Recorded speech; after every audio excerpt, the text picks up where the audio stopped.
Tonight we enter southern Mesopotamia, where broken clay tablets emerged from beneath centuries of dust, salt, and collapsed brick. During 19th century excavations, archaeologists uncovered libraries belonging to vanished cities, including fragments that described a flood of almost unimaginable scale. Scholars working with collections in the British Museum gradually recognised that these tablets preserved traditions older than many familiar written accounts. Their discovery changed the study of ancient history. It also opened a quieter question, one that still lingers around the edges of interpretation. Did these clay records describe only a catastrophe, or did they preserve the memory of a boundary briefly opening between worlds? So, before you get comfortable, take a moment to like the video and subscribe, but only if you genuinely enjoy what I do here. And while you settle into the evening, tell us where you are listening from and what time it is there. Perhaps you're beneath city lights, beside an open window, or somewhere very far from the rivers that once shaped Sumer. Wherever you are, let the modern room around you begin to fade.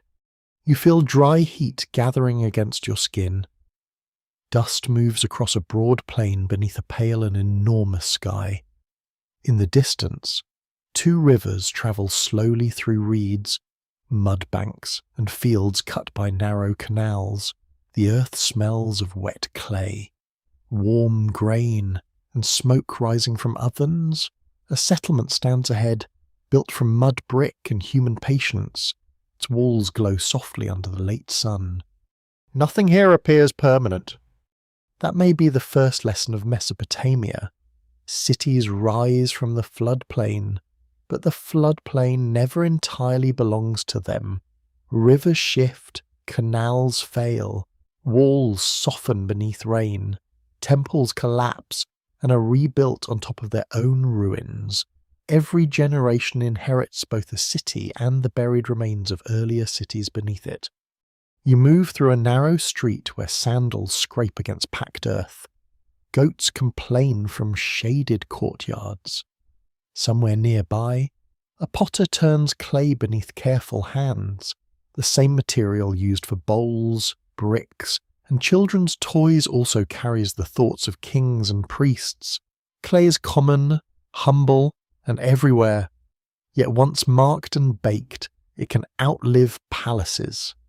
Inside a small room, a scribe bends over a damp tablet. He holds a cut reed, sharpened into a wedge. Each movement presses a sign into the clay. The marks are small, deliberate, and arranged in measured rows. To your eyes, they resemble the tracks of birds crossing soft mud. To him, they are names, offerings, quantities, laws, hymns, and memories. Records confirm that Mesopotamian scribes used clay tablets for administration, education, literature, and religious ritual. Thousands survived because fires hardened them, ruins protected them, and dry soil kept them hidden. Destruction became preservation. A burning archive could become an accidental kiln, sealing a city's final words for distant centuries. There is a gentle irony in that. The people who feared oblivion often survived because their buildings fell. Among these surviving fragments are stories concerning a flood that overwhelms the inhabited world. The account appears in several related traditions, copied and reshaped across long periods. One version survives in a Sumerian composition, often called the Sumerian flood story. Another appears within the Epic of Gilgamesh, where the survivor recounts the disaster to a king searching for immortality. The tablet before you is not complete, its edges are broken, whole lines have vanished. Gaps interrupt the narrative like doors opening into darkness. The surviving words do not present a tidied explanation, they offer fragments, warnings, divine decisions, rising water, and a human being selected to endure. This brokenness matters. Ancient texts rarely arrive as perfect messages. They come damaged, scattered, and separated from the voices that once explained them. Modern scholars reconstruct sentences from parallel copies, grammar, context, and patient comparison. Even then, uncertainty remains. A missing sign can alter a title. A damaged phrase can change whether a god speaks, commands, remembers, or regrets. Researchers associated with Oxford and Yale have long contributed to the study of Mesopotamian languages and flood traditions. Their work places these texts within the political, environmental, and religious worlds of ancient Iraq. The mainstream view treats the flood narratives as literary and theological composition shaped by regional experience, not as scientific descriptions of a planetary event.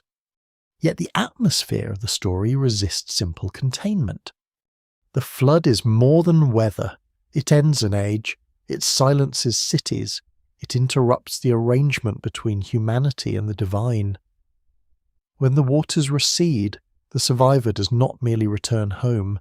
He enters a changed condition, separated from ordinary people and placed at a distant edge of existence.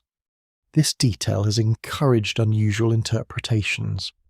Some modern readers suggest that the flood represents a threshold event, a moment when the structure of reality becomes unstable. In their view, water is not only water. The storm becomes a veil, and the survivor passes through a temporary bridge between dimensions. The idea is not accepted by conventional historians, and no tablet clearly describes dimensional physics. The ancient scribes did not use modern scientific language. Still, symbols can travel farther than definitions. In Mesopotamian thought, the cosmos contained layered regions. The heavens belonged to divine powers. The earth held cities, fields, animals, and mortal life. Beneath them stretched a deep and mysterious realm associated with subterranean waters. Boundaries separated these regions, but myths often describe moments when gods crossed them. A flood could therefore represent more than destruction. It could suggest that the waters below and the powers above had invaded the human middle. The ordered world became compressed between cosmic forces. For several terrible days, familiar divisions disappeared. One quirky interpretation claims that ancient temple towers functioned as devices for reaching other realms. There is no archaeological evidence that they operated as machines. They were sacred monumental structures tied to ritual, authority, and divine presence. Yet their symbolic purpose was certainly vertical. They connected ground, temple, sky, and sacred imagination. The tablet carries a similar vertical tension. Its signs lie flat in your hands, yet its story reaches upward toward the gods and downward toward the deep. A small object contains an immense geography. Heaven, earth, river, storm and mountain, and distant immortality all fit within a piece of clay no larger than a modest book. You can almost feel its weight. The scholarly debate remains open concerning how much historical experience lies behind these narratives. Excavations at several Mesopotamian sites uncovered flood deposits, but they do not all belong to the same moment. Some represent local disasters separated by centuries. None proves that every land on Earth disappeared beneath one flood. Yet repeated flooding would have shaped memory, fear, ritual, and political identity. For people living on a river plain, the world could end locally and still feel completely ended. A farmer might know only his fields, canals, market, temple, and neighbouring settlements. When water erased that horizon, the destruction would seem universal. The known world would vanish, boats would drift above rooftops, animals would disappear, roads would become currents, the sky itself might appear to descend. Perhaps later generations enlarged such memories. Perhaps priests gave them divine meaning. Perhaps rulers used them to explain why one age ended and another began.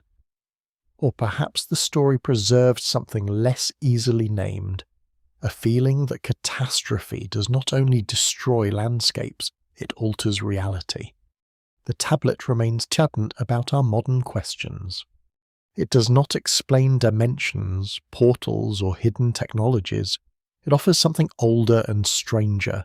It describes a moment when the rules governing life appear suspended. The gods withdraw their protection, the waters rise, a chosen human enters a sealed vessel.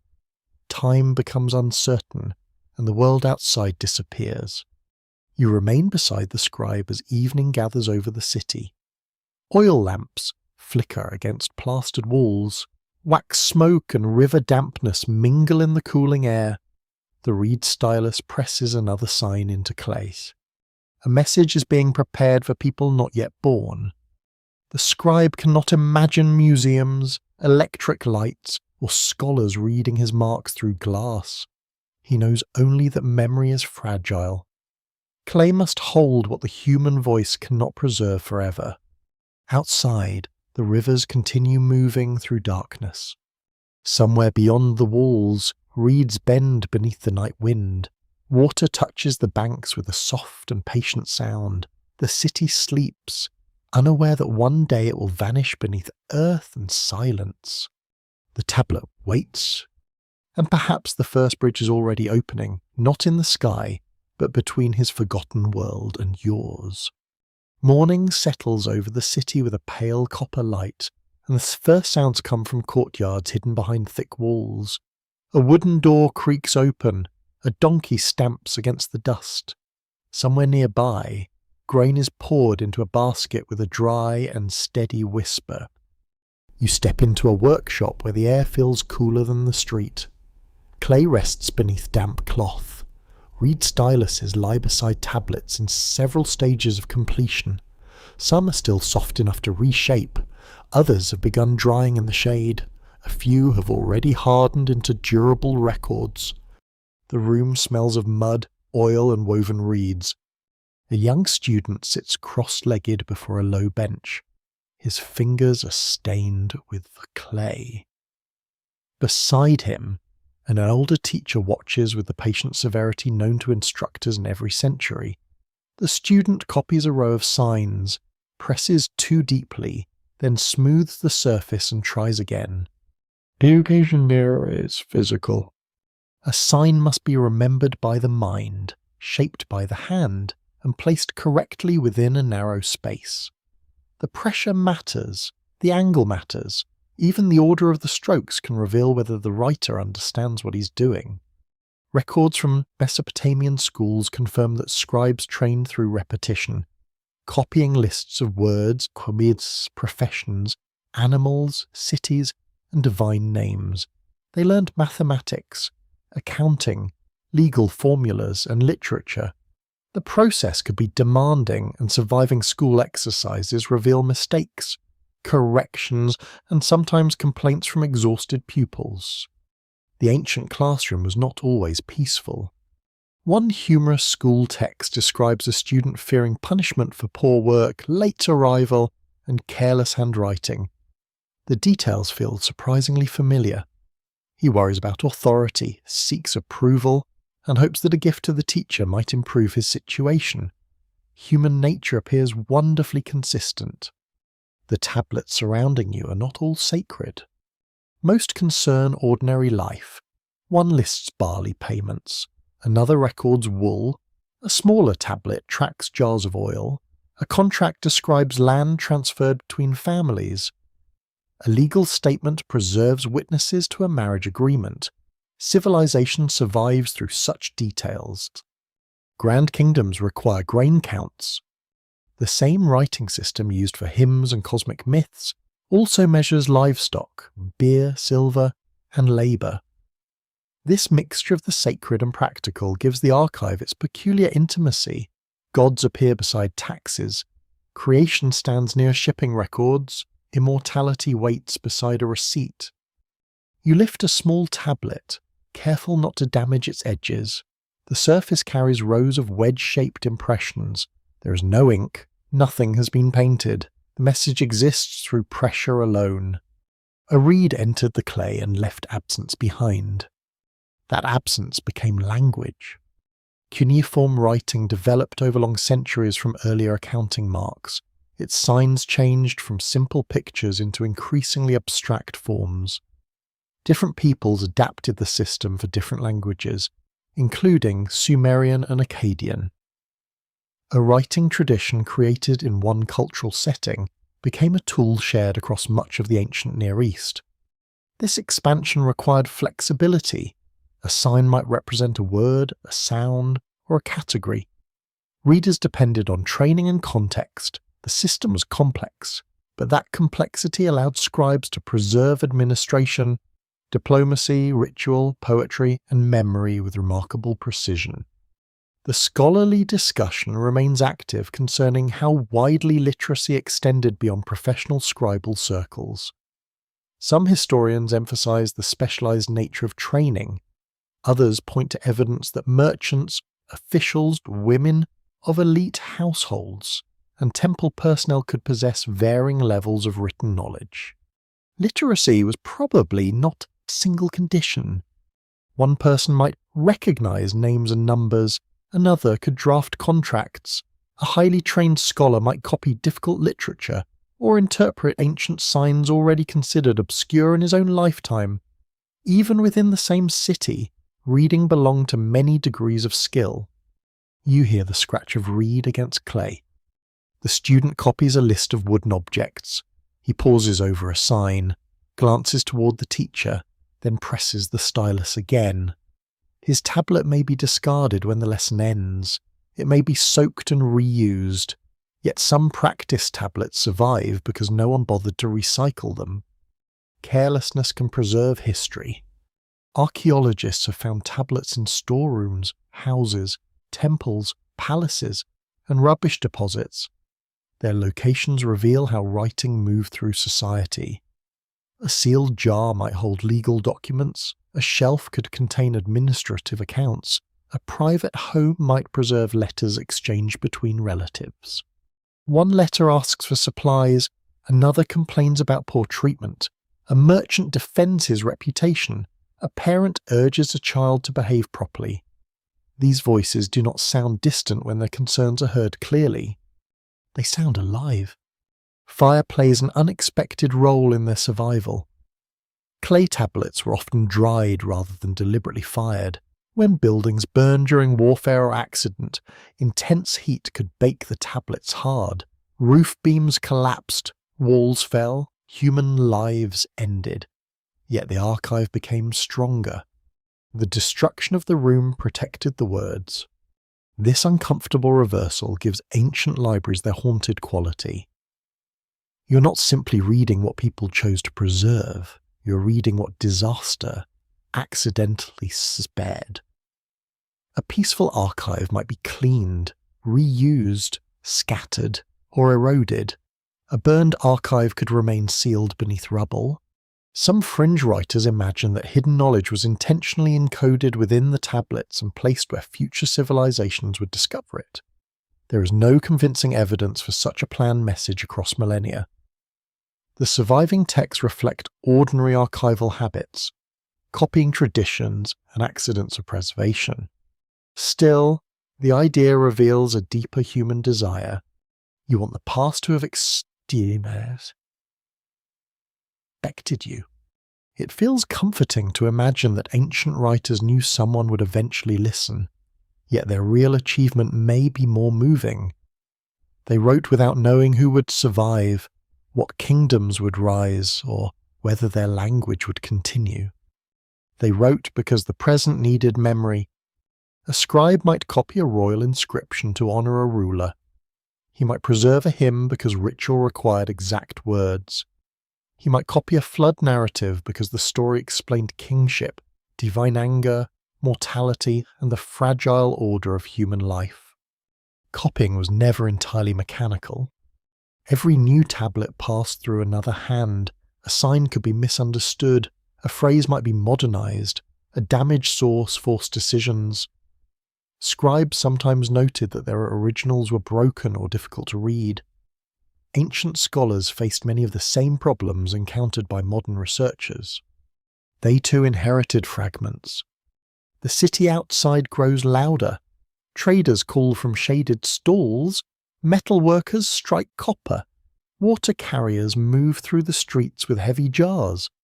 A priest crosses an open courtyard while temple servants prepare offerings. Above the roofs, a stepped sanctuary rises against the sky. Inside the workshop, the teacher selects an older tablet from a shelf. Its surface is darker, and its edges show careful handling. The script belongs to another generation. The student leans closer, meeting the handwriting of someone long dead. For a moment, time narrows. One hand copies another across decades. The newer tablet preserves the older voice, but not perfectly. Small choices enter the text. A word changes position. A difficult sign receives a clearer form. An explanation may be added for readers who no longer understand the original expression. This is how stories travel. They do not move untouched. They pass through memory, instruction, politics, worship, and changing language. Each copy protects something while subtly altering something else. The tablet becomes both bridge and filter. You run your eyes across the shelves. Administrative records occupy one space. School texts fill another. Literary compositions remain together, perhaps arranged by subject or opening line. There are no printed titles on their spines because there are no spines. A text is often identified by its first words. That first line carries unusual importance. It summons the composition into existence. A few opening signs can guide the reader toward a hymn, a lament, a royal account, or a story older than the city's present rulers. Outside, sunlight climbs the walls, heat begins pressing down upon the streets. The clay tablets continue drying in silence, each one holding a small portion of the world. A shipment of grain, a legal promise, a student's error, a prayer for protection, a tale of water and survival. The marks appear modest, almost fragile, but they resist oblivion with astonishing patience. Kingdoms will change names, temples will be rebuilt, languages will disappear from human speech. The clay remains. And within it, forgotten voices wait without sound, prepared to speak whenever another pair of hands lifts them from the dust. Your mind drifts toward a low chamber where evening shadows gather across shelves of hardened clay. A lamp burns beside a scholar whose hands move carefully over a damaged tablet. He reads a story about a flood, yet the story feels older than the room, older than the city, and perhaps older than the kingdom that preserves it. The air carries the scent of oil, dust, and warm brick. Across the tablet, divine names appear beside fragments concerning cities, kingship, and destruction. Several lines are missing. Others survive only as partial signs near broken edges. The account is incomplete, but its central movement remains clear. Humanity exists beneath divine authority. A warning is given, and overwhelming water ends an age. This is not the familiar biblical telling. The surviving Sumerian composition comes from a much earlier literary tradition, although the exact date of its original creation remains uncertain. The known tablet was copied during the early second millennium before the Common Era. Its language and themes suggest that scribes were preserving material with deeper roots. The text is often called the Sumerian flood story. It is also connected with the figure known as Yusudra, a wise ruler chosen to survive. His name is usually understood as expressing long life or extended days. That meaning becomes quietly important because survival in this story involves more than escaping water. It changes the survivor's relationship with mortality. You lean closer to the tablet. The composition does not begin with the flood alone. It places the catastrophe within a larger vision of civilization. Cities are established. Kingship descends as part of an ordered world. Human communities develop beneath divine supervision. Then, somewhere within the damaged lines, a decision is made that threatens everything. The cause remains frustratingly unclear. In later Mesopotamian versions, human noise disturbs the gods. In other traditions, corruption or disobedience becomes central. The Sumerian fragments do not preserve a complete explanation. The silence left by broken clay becomes part of the mystery. Scholars continue debating how closely the surviving versions reflect a single ancient tradition. Some emphasize shared characters, divine roles, and narrative patterns. Others warn that each composition belongs to a distinct cultural and theological setting. Similarity does not always mean simple copying. Stories can share ancestry without being identical. A mainstream historical fact emerges from the chronology. Mesopotamian flood literature appears in writings centuries before the final form of the biblical book of Genesis. This does not prove a direct line from one tablet to one later author, but it confirms that flood traditions circulated widely across the ancient Near East. Researchers at Oxford, Yale, and the University of Chicago have examined these relationships through language, literary structure, and historical contact. Their work shows that ancient communities borrowed, reshaped, and argued with inherited stories. A flood account could travel while changing its moral meaning. The tale survives because it remains useful. For one audience, it explains why humans remain vulnerable. For another, it explores divine justice. For another, it frames the origin of kingship after catastrophe. The same waters carry different questions through different centuries. You hear rain striking an imagined roof. In southern Mesopotamia, heavy flooding did not require mythical imagination. The Tigris and Euphrates could nourish fields, fill canals, and support cities. They could also break embankments, alter courses, and destroy settlements with terrifying speed. A river plain offers abundance without certainty. Archaeological excavations at ancient sites uncovered layers of silt associated with major local floods. At some locations, these deposits interrupted patterns of habitation, yet the layers belong to different periods and cannot be combined into proof of one worldwide disaster. Nature preserves no simple universal layer. Still, local destruction may have felt global to those who endured it. A family living among canals, fields, and mud brick houses knew a world bounded by travel, trade, memory, and horizon. When water erased every visible landmark, the distinction between regional and universal catastrophe would have mattered very little. The sky would become a ceiling of wraith. The ground would vanish beneath brown water. Boats, animals, reeds, beams, baskets, and bodies of grain would drift together. Temple platforms might remain visible for a time, then disappear behind mist and distance. Nothing familiar would stay fixed. Such experience could pass into oral memory. Survivors would speak of the day when the land became sea. Children would hear the story from parents who still feared dark clouds. Priests might place the disaster within divine history. Scribes would eventually give the memory a durable shape. But memory does not preserve events like a sealed jar. It selects, enlarges, combines, and transforms. A flood from one generation may merge with another disaster remembered elsewhere. A ruler's survival may become the survival of humanity. A ruined city may become every city. This is where history begins to shade into myth. Myth does not necessarily mean falsehood. It can preserve emotional truth, environmental memory, and political meaning through symbolic form. The flood becomes a structure for thinking about loss, survival, authority, and the dangerous closeness of divine power. One quirky interpretation claims that the flood story records an ancient pole shift that caused oceans to sweep across continents.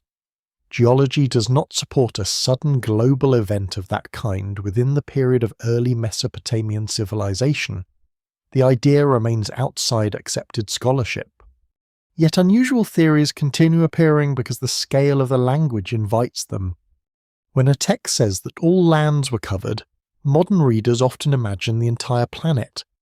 Ancient writers may have meant the whole inhabited order known to their audience.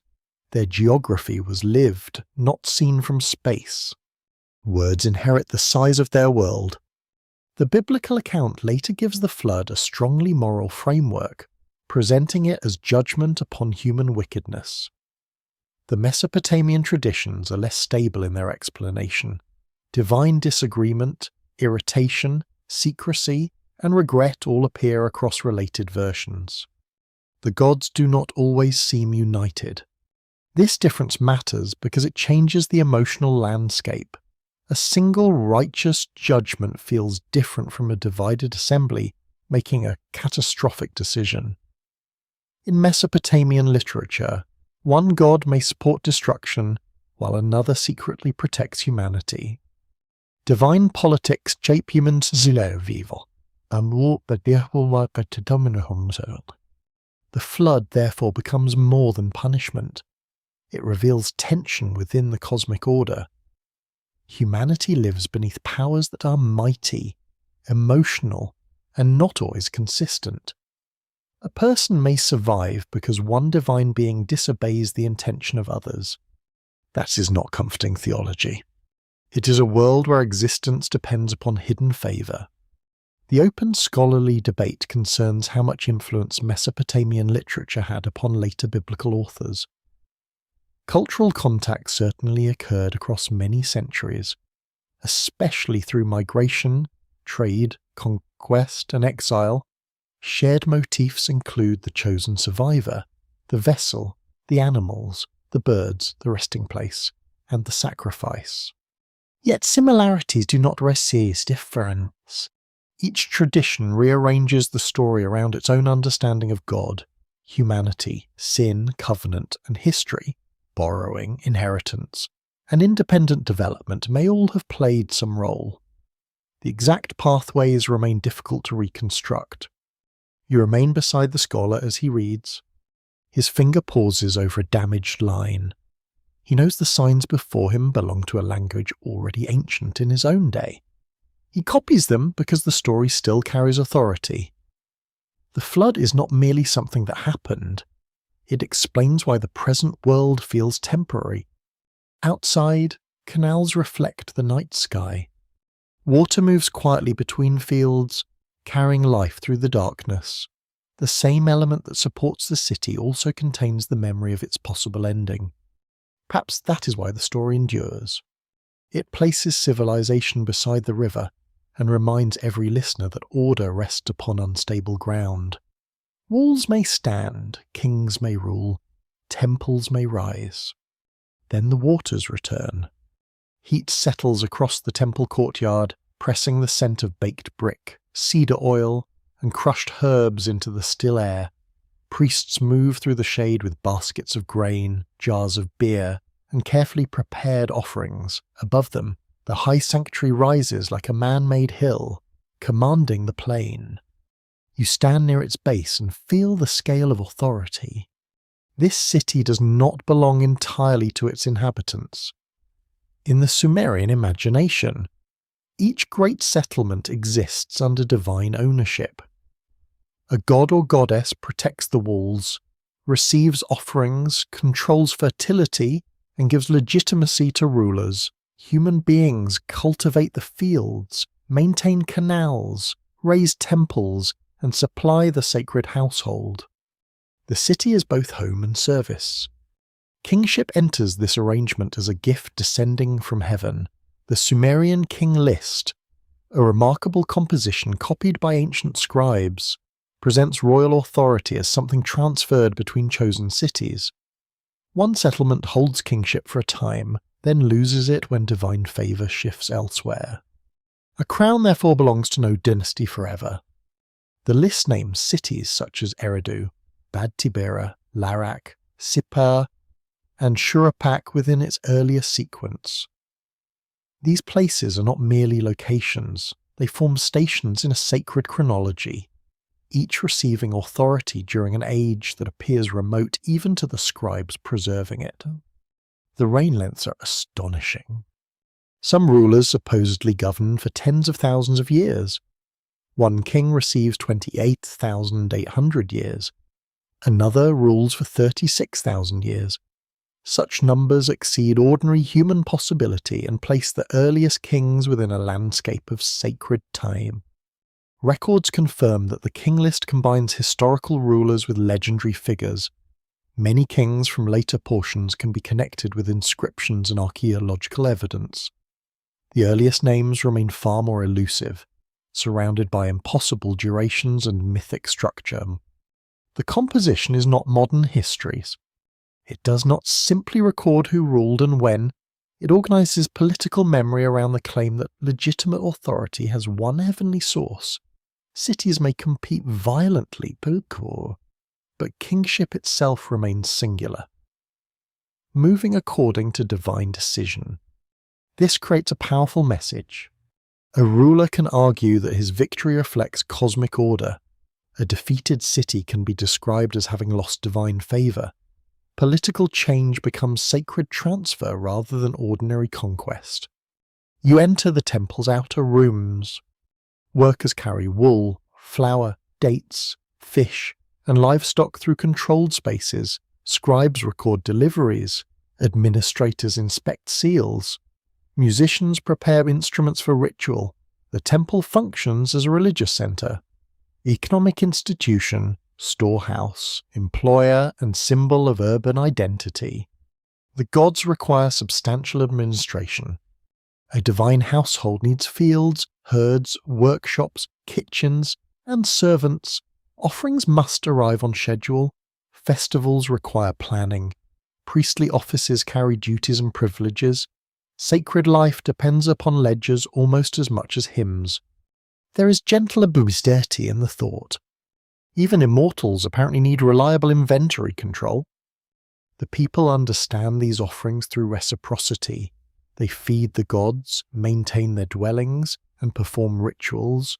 In return, the divine powers may provide rain, fertile soil, healthy animals, military protection, and political stability. Yet this relationship is unequal. Humans depend upon divine favor, while the gods remain unpredictable. A failed harvest can signal displeasure. A military defeat may reveal abandonment. An eclipse, unusual birth, storm or dream might carry a warning requiring interpretation. Specialists study such signs. Diviners examine animal organs, celestial movements, smoke patterns, and unusual events. Their task is not simple fortune-telling. They seek to understand how divine intentions appear within the visible world. Reality is full of messages. A king facing danger may consult ritual experts. Priests might perform ceremonies to redirect harmful signs. Statues, substitute rulers, prayers, and offerings can become instruments for negotiating with unseen powers. The city survives through attention. Within the flood tradition, this ordered relationship reaches a terrifying crisis. The gods who support civilization also decide that civilization must be erased. Cities founded under sacred authority become targets of sacred destruction. The contradiction is severe. Why establish temples, appoint kings, and organize human labor, only to send waters across the land? The surviving fragments do not preserve a complete answer. That missing explanation has invited centuries of interpretation. Scholars continue discussing whether the catastrophe represents divine regret, population control, political theology, or inherited disaster memory. No single explanation satisfies every surviving version. The texts were composed in different periods, and each arrangement emphasizes different concerns. The gods themselves are not presented as simple symbols. They possess personalities, alliances, domains, and rivalries. Enlil often represents commanding authority. Enki is associated with wisdom, fresh water, craft, and subtle intervention. An and other divine figures belong to a broader assembly governing the cosmos. Decisions emerge through council. This assembly resembles royal and civic institutions familiar to Mesopotamian audiences. Powerful beings debate, issue decrees, enforce oaths, and sometimes disagree. The celestial order reflects political experience while enlarging it beyond human scale. A divine council decree proves decisive in the flood narrative. Destruction is not portrayed as random weather. It becomes an authorized act, determined within the highest level of cosmic government. The rivers obey a verdict. One fringe theory interprets the gods as visitors from another world who divided cities into controlled territories. Supporters point towards divine descent, extraordinary lifespans, and heavenly authority. Archaeology provides no reliable evidence that extraterrestrial rulers governed Sumerian settlements. The texts speak in religious language.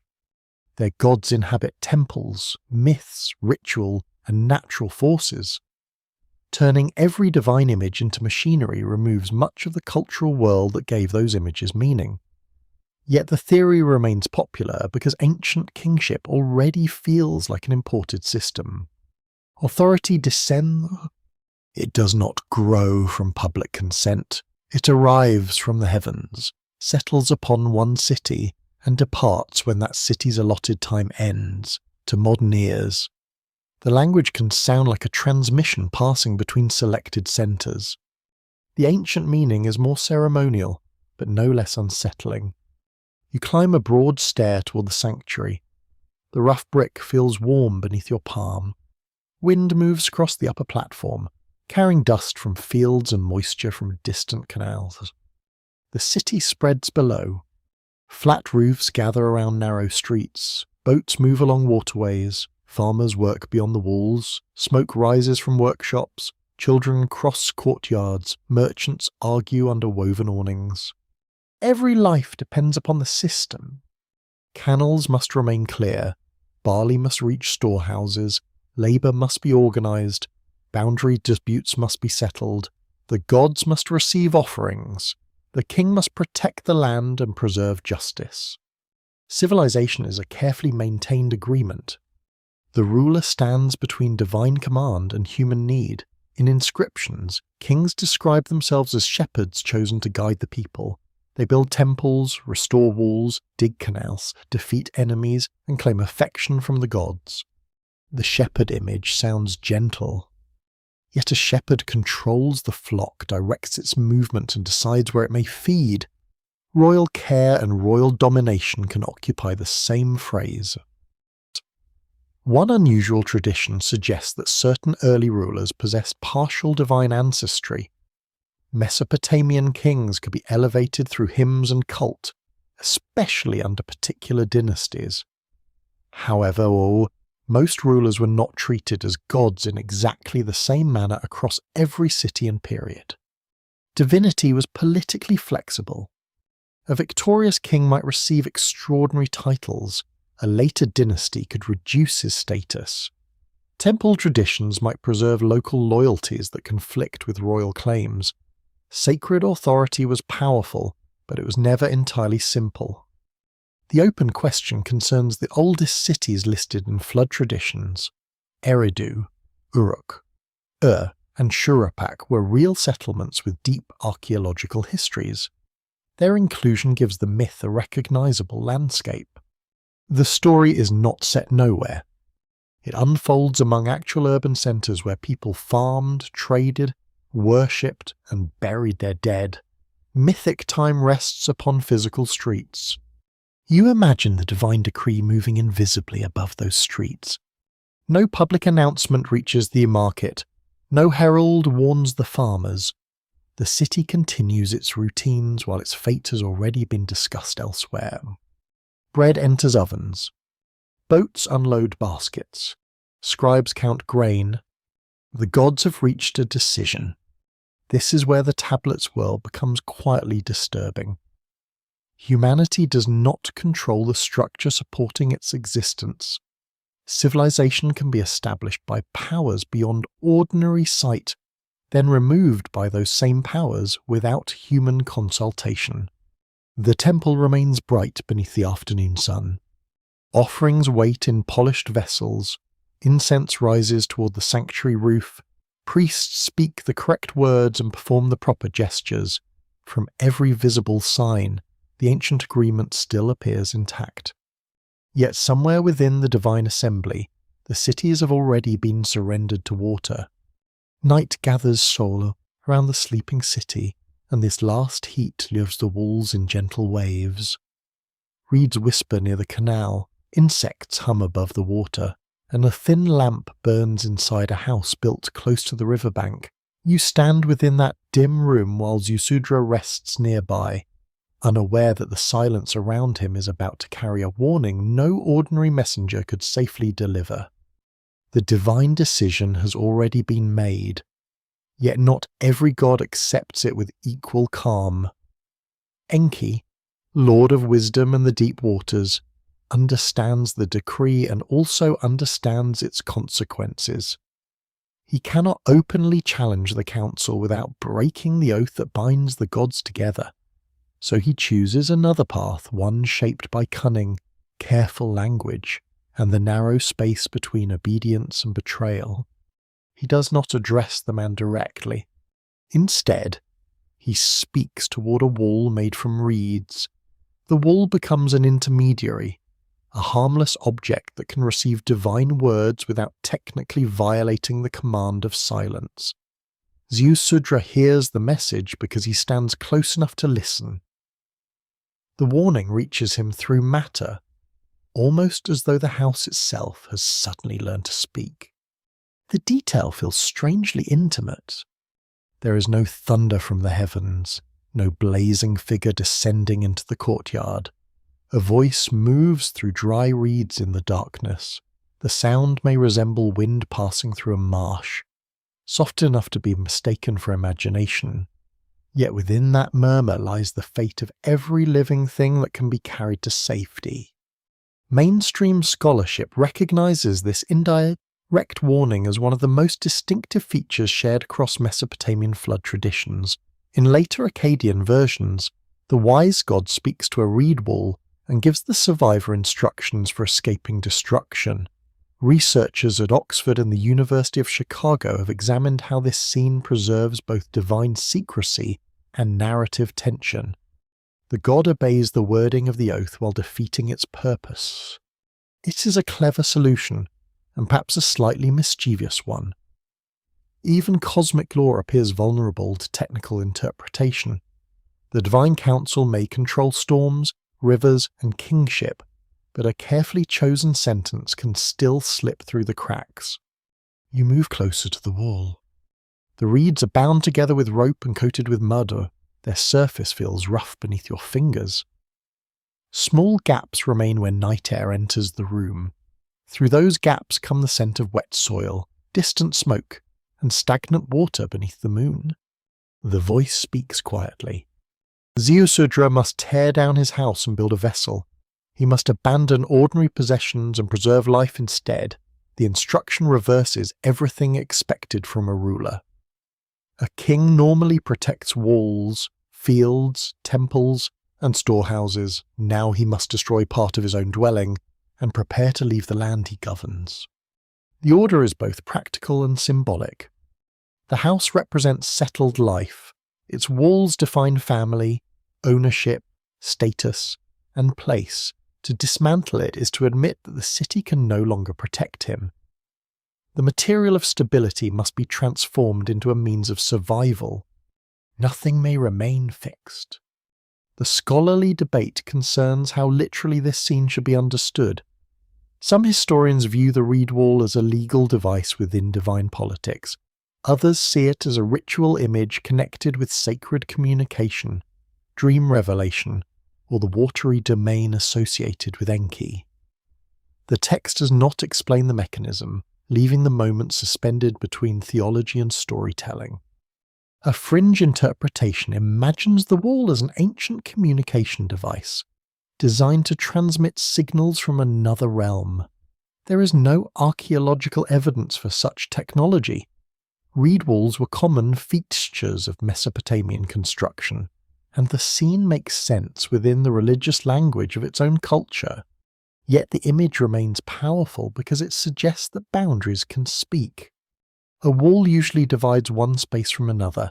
It separates inside from outside, safety from danger, household from street. Here, the barrier becomes a passage. Information crosses without a visible messenger. A sealed decision in the divine world enters a human room through the thinnest available opening. The bridge begins with sound.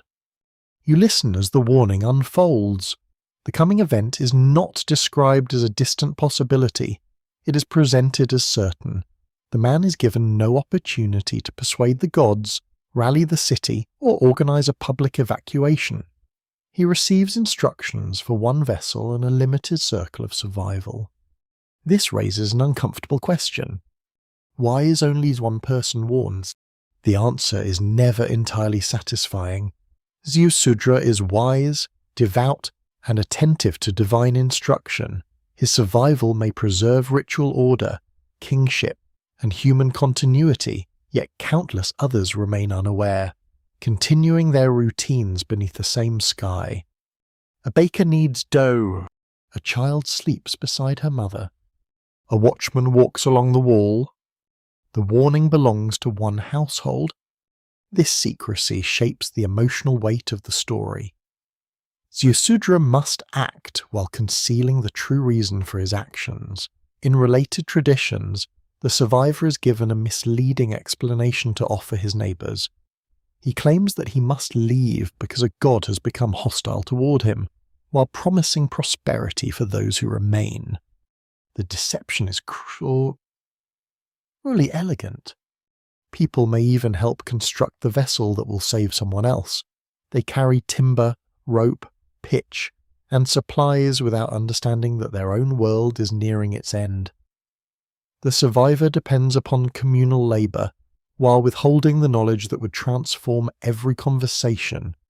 Records from ancient Mesopotamia confirm that large building projects required organised groups of workers, skilled craftsmen, administrators, and food distribution. A substantial vessel could not be produced quietly by one man working alone. The story therefore assumes a social effort hidden beneath an incomplete explanation. You can hear the work beginning in darkness. Wooden beams scrape across the courtyard. Baskets of bitumen arrive from storage. Rope is tested between calloused hands. Workers complain about the unusual design, then continue because the ruler has commanded it. Someone makes a joke. Someone asks why a boat must be built so far from ordinary navigation. No one receives the whole truth. The secrecy creates a second boundary, not between worlds, but between knowledge and ignorance. Ziusudra stands on one side, carrying a terrible understanding. His people stand on the other, surrounded by familiar streets and ordinary expectations. The bridge opens only for the warned. Perhaps this is why the scene feels more unsettling than a public prophecy. A shouted warning gives society a chance to respond. Even if the response fails, a whispered message creates isolation. The chosen survivor becomes separated from humanity before the waters arrive. He is already crossing. The god's voice likely carries instructions about dimensions, measurements, materials, and provisions, though different versions preserve different details. Ancient storytelling often treats building as sacred knowledge. Temples, cities, walls, and boats all require correct proportions because order depends upon form. To build incorrectly is to remain vulnerable.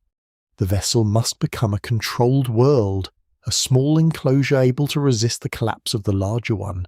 Its walls will divide life from death, air from water, memory from oblivion. The structure is not merely transportation, it is a temporary cosmos. The idea would have been familiar to people whose cities depended upon embankments. A levee separates fertile land from destructive water. A canal wall directs flow. A house keeps dust and heat outside. Civilization itself is made from boundaries. Now every boundary is failing. Only the new enclosure may hold. The open scholarly debate also concerns whether the flood survivor should be understood primarily as a king, priest, culture hero, or ideal wise man. Different texts emphasize different aspects. His identity may have developed across centuries as scribes adapted the tradition to new audiences. Ziusudra's wisdom is not shown through the abstract philosophy. It appears through listening. He hears what others cannot hear. He recognizes a warning hidden within an indirect address. He acts without demanding certainty. His intelligence is practical, spiritual, and painfully lonely. You remain in the room while the voice fades. The reeds settle again. The night resumes its ordinary sounds. Water touches the canal bank. A dog barks somewhere beyond the courtyard. Nothing visible has changed, yet the entire meaning of the city has shifted. Every wall now feels temporary. Every possession has become weight. Every peaceful sound carries a deadline. Ziusudra stands beside the reed barrier and places his palm against its rough surface. Perhaps he wonders whether he truly heard a god. Perhaps he fears madness more than disaster. Perhaps faith begins precisely where certainty ends. The lamp flame bends in a faint current of air. No second warning comes. There is only the instruction, the darkness, and the growing knowledge that survival will require him to abandon the world he was appointed to protect. The courtyard fills with the smell of cut wood, hot pitch, wet rope, and trampled earth. Craftsmen move beneath a white sky while servants carry baskets from the shaded storerooms. You stand among them as the vessel begins to take shape, not beside an open river, but within a city that still believes tomorrow will resemble today. The design is unlike an ordinary trading boat. Rivercraft usually follow the water, long enough to move through channels and shallow enough to avoid mud banks. This structure answers to another purpose. It must endure chaos rather than travel efficiently, and its builders slowly realize that familiar rules no longer apply. Wooden ribs rise from the ground, each one measured with patient care. Mallets strike joints in a steady rhythm, while ropes tighten around beams and workers smear dark bitumen across every seam.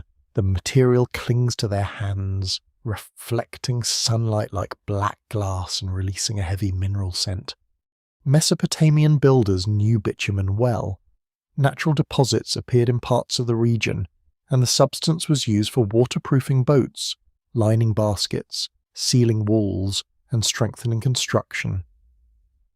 Archaeological evidence confirms that reed and wooden vessels were essential for trade, fishing, transport, and communication across the river plain.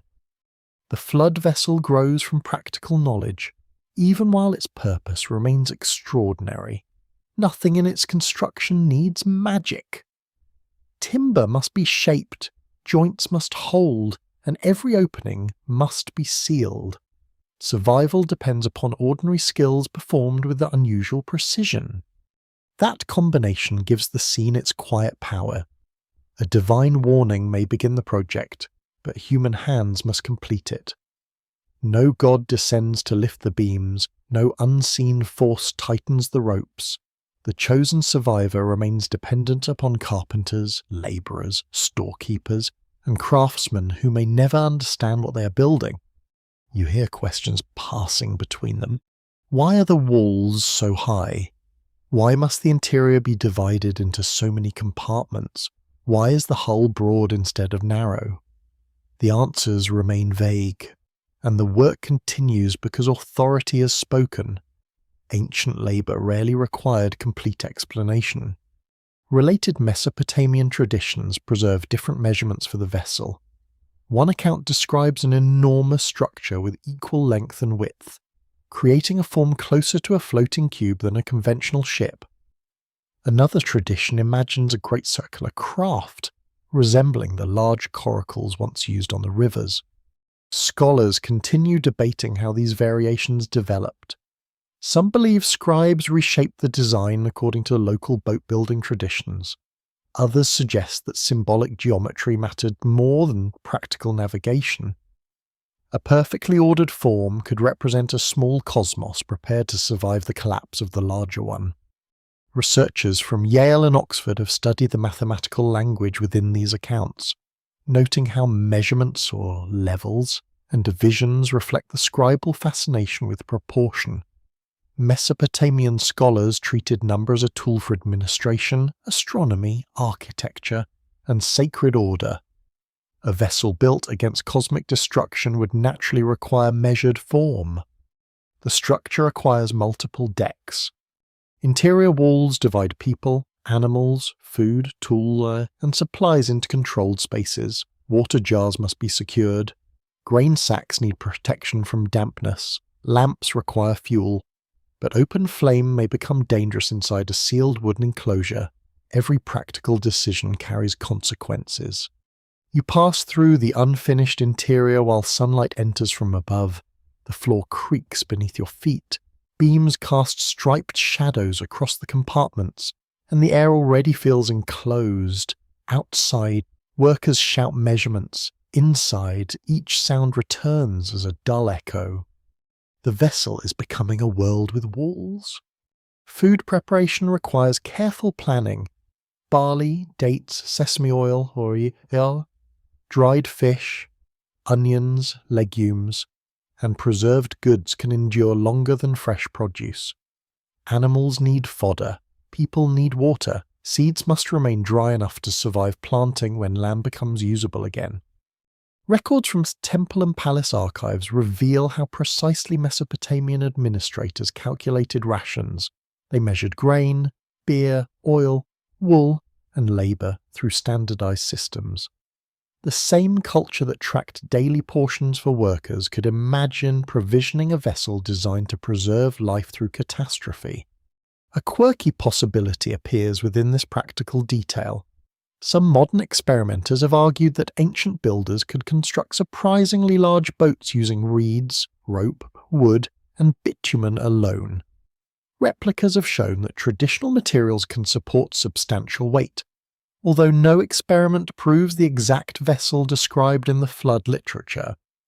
The larger challenge is not simply floating, it is surviving violent water, maintaining balance, preventing leaks, controlling panic, and keeping living creatures alive within darkness. Myth compresses these difficulties into a few lines, but your mind can unfold them slowly. The animals would bring heat, noise, waste, and fear. Birds would beat their wings against cages, goats would strain at ropes, cattle would shift their weight whenever the floor moved. Dogs might bark through the night, sensing danger no human could explain. Ventilation becomes essential. The builders leave openings high within the structure, perhaps covered with shutters or fitted beneath the roof. Fresh air must enter without allowing waves to follow. Light must be controlled. Rain must remain outside. Every opening is both necessary and dangerous. This vessel does not conquer nature. It survives by limiting contact with it. The scholarly discussion remains open concerning whether the animals symbolize literal preservation, royal wealth, agricultural continuity, or a broader claim that the survivor carries the ordered world within his care. Ancient societies depended upon domesticated animals for labour, food, textiles, transport, sacrifice, and status. To preserve animals is to preserve society. Yet the vessel also carries plants, craftsmen, relatives, and memory. It is not enough for one human body to survive. A solitary survivor without seed, tools, animals, or companions would inherit only emptiness. Continuity requires a system. The loading begins gradually. Jars arrive first, their mouths sealed with clay stoppers and cloth. Baskets of grain follow. Tools are wrapped against moisture. Rope, spare timber, blades, grinding stones, and containers fill designated spaces. Every object earns its place through usefulness. luxury becomes difficult to justify. A carved chair may remain behind because it occupies too much room. Fine garments offer less value than wool blankets. Silver cannot be eaten. Decorative vessels become dead weight. Catastrophe forces a brutal distinction between possession and necessity. The chosen ruler walks through storehouses and measures his former life differently. Objects once associated with rank now seem strangely fragile. A seal can authorize a contract, but it cannot stop water. A crown can command labor, but it cannot create dry land. Still, authority matters during preparation. Workers must be thin, materials must be gathered, disputes must be settled quickly. The project consumes resources and attracts attention, yet no clear public explanation can be offered. Some labourers may suspect a military purpose. Others may imagine a royal journey or ceremonial spectacle. A few perhaps think the ruler has become eccentric. There is always room for sarcasm when powerful men begin building unusual things. The vessel rises higher. Its outer walls are coated repeatedly with bitumen until wood grain disappears beneath the dark surface. The smell thickens in the heat. Workers scrape excess material from their tools, while others test seams by pouring water along the hulls. A single leak could become fatal. This creates an atmosphere of relentless inspection. Hands press against joints, eyes search for gaps. Rope bindings are replaced when fibres show weakness. No detail remains small once the outside world becomes hostile. The dimension may also carry symbolic meaning. Equal sides, repeated levels, and carefully divided compartments suggest order imposed upon uncertainty. Mesopotamian temples, fields, canals, and cities all depended upon measured boundaries. Geometry turned wild ground into inhabited space. The vessel repeats that principle. It takes a portion of chaos and draws walls through it. A fringe interpretation proposes that the craft represents a device capable of passing between dimensions, with its compartments functioning as chambers for controlled transition. No ancient text clearly supports that reading, and the vessel remains understandable as a mythic survival structure, yet the interpretation grows from one intriguing feature. The craft is not built to reach a known destination. It has no ordinary route. It does not sail toward another city, harbour, or kingdom. Its purpose is simply to remain intact while the world loses direction. That makes it less like a ship and more like a sealed threshold. The occupants will enter one reality, endure a period without landmarks, and emerge into another. The land may be geographically similar, yet socially and spiritually transformed.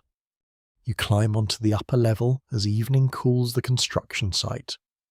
The city spreads beneath a violet sky, filled with ovens, courtyards, shrines, and narrow canals. People continue buying, arguing, cooking, singing, and sleeping. The vessel towers among them like an unanswered question. Its hull is nearly complete. Supplies crowd the interior. Animals wait in temporary pens nearby. Workers clean tools and rub pitch from tired hands, while the first stars appear above the roofline. No one celebrates. The structure stands ready to protect life, but its completion also confirms that destruction is expected. Every finished seam brings safety closer and the ordinary world closer to disappearance. You place your palm against the darkened hull. The surface remains warm from the day. Beneath it lie chambers prepared for breath, hunger, fear, memory, and uncertain time. The vessel has become a boundary that confogs. Soon, everything outside it will be surrendered to water. The sky changes first. Morning arrives beneath a strange yellow light, and the usual heat feels trapped behind a lid of cloud. Birds circle low above the roofs. Dogs refuse food. Along the canals, the water darkens and begins moving against the wind. You stand near the vessel while workers glance upward. Their voices fade as thunder rolls across the plain. not in one sharp crack, but in a long and distant pressure. The sound passes through brick walls and wooden beams. It seems to rise from the earth as much as descend from the sky. Rain begins with heavy drops. Each one strikes the dust and leaves a dark mark. Within moments, the marks join together. Courtyards shine, roof drains overflow, narrow streets become channels carrying straw along, ash, broken pottery, and loose grain toward the lowest ground. The city has known storms. People pull cloth over doorways and move animals beneath shelter. Children laugh at the first rush of water. Merchants lift baskets onto shelves. A farmer watches the skier and hopes the rain will strengthen his fields. Then the wind arrives. It tears mats from rooftops and drives rain sideways through windows. Palm trees bend until their leaves scrape the walls. River reeds flatten beneath the force. The air fills with mud, branches, and fragments of thatch. The flood account in the Epic of Gilgamesh describes a storm so violent that even the gods become afraid. They retreat upward and crouch against the highest heaven, disturbed by the scale of their own decision. This detail places terror on both sides of the divine boundary. The destroyers fear destruction. Researchers from the University of Chicago and Oxford have noted that Mesopotamian storm imagery draws upon real environmental danger while expanding it into cosmic drama. Sudden flooding, river surges, and severe weather could devastate low settlements. Literature magnifies those experiences until the entire ordered world appears to collapse. The first embankment fails near midday. A section of packed earth softens beneath pressure, then breaks with a sound like a wall falling inside the river. Water pours across the fields in a broad brown front. Irrigation channels vanish beneath the surge, and workers run toward higher ground without tools or baskets. Another barrier gives way. The river no longer remains inside its banks. It spreads across roads, gardens, sheep pens, and burial grounds. Water climbs the outer walls of houses and enters through courtyards. Mud brick begins dissolving at the base. Cities built from earth return quickly to earth. You hear shouting from every direction. Families carry children onto roofs. Men push carts through rising water until wheels sink and stop. Goats struggle against ropes. Clay jars float briefly, then strike walls and shatter. The vessel lifts slowly. At first, the movement is almost impossible to feel. A beam groans, stored jars shift against their bindings, animals stamp within the compartments, then the hull rises clear of its supports, and the ground disappears beneath black water. Inside, darkness deepens. Rain hammers the roof with such force that conversation becomes difficult. The sound never pauses. It surrounds every living thing within the vessel, filling the chambers with a continuous roar. The floor tilts. People grab ropes and wooden posts. Grain sacks slide against partitions. A terrified animal kicks at its stall until several hands restrain it. Lamps flicker in protected niches, casting weak orange circles through the crowded interior. There is no horizon. Through a narrow opening, you see only water and cloud.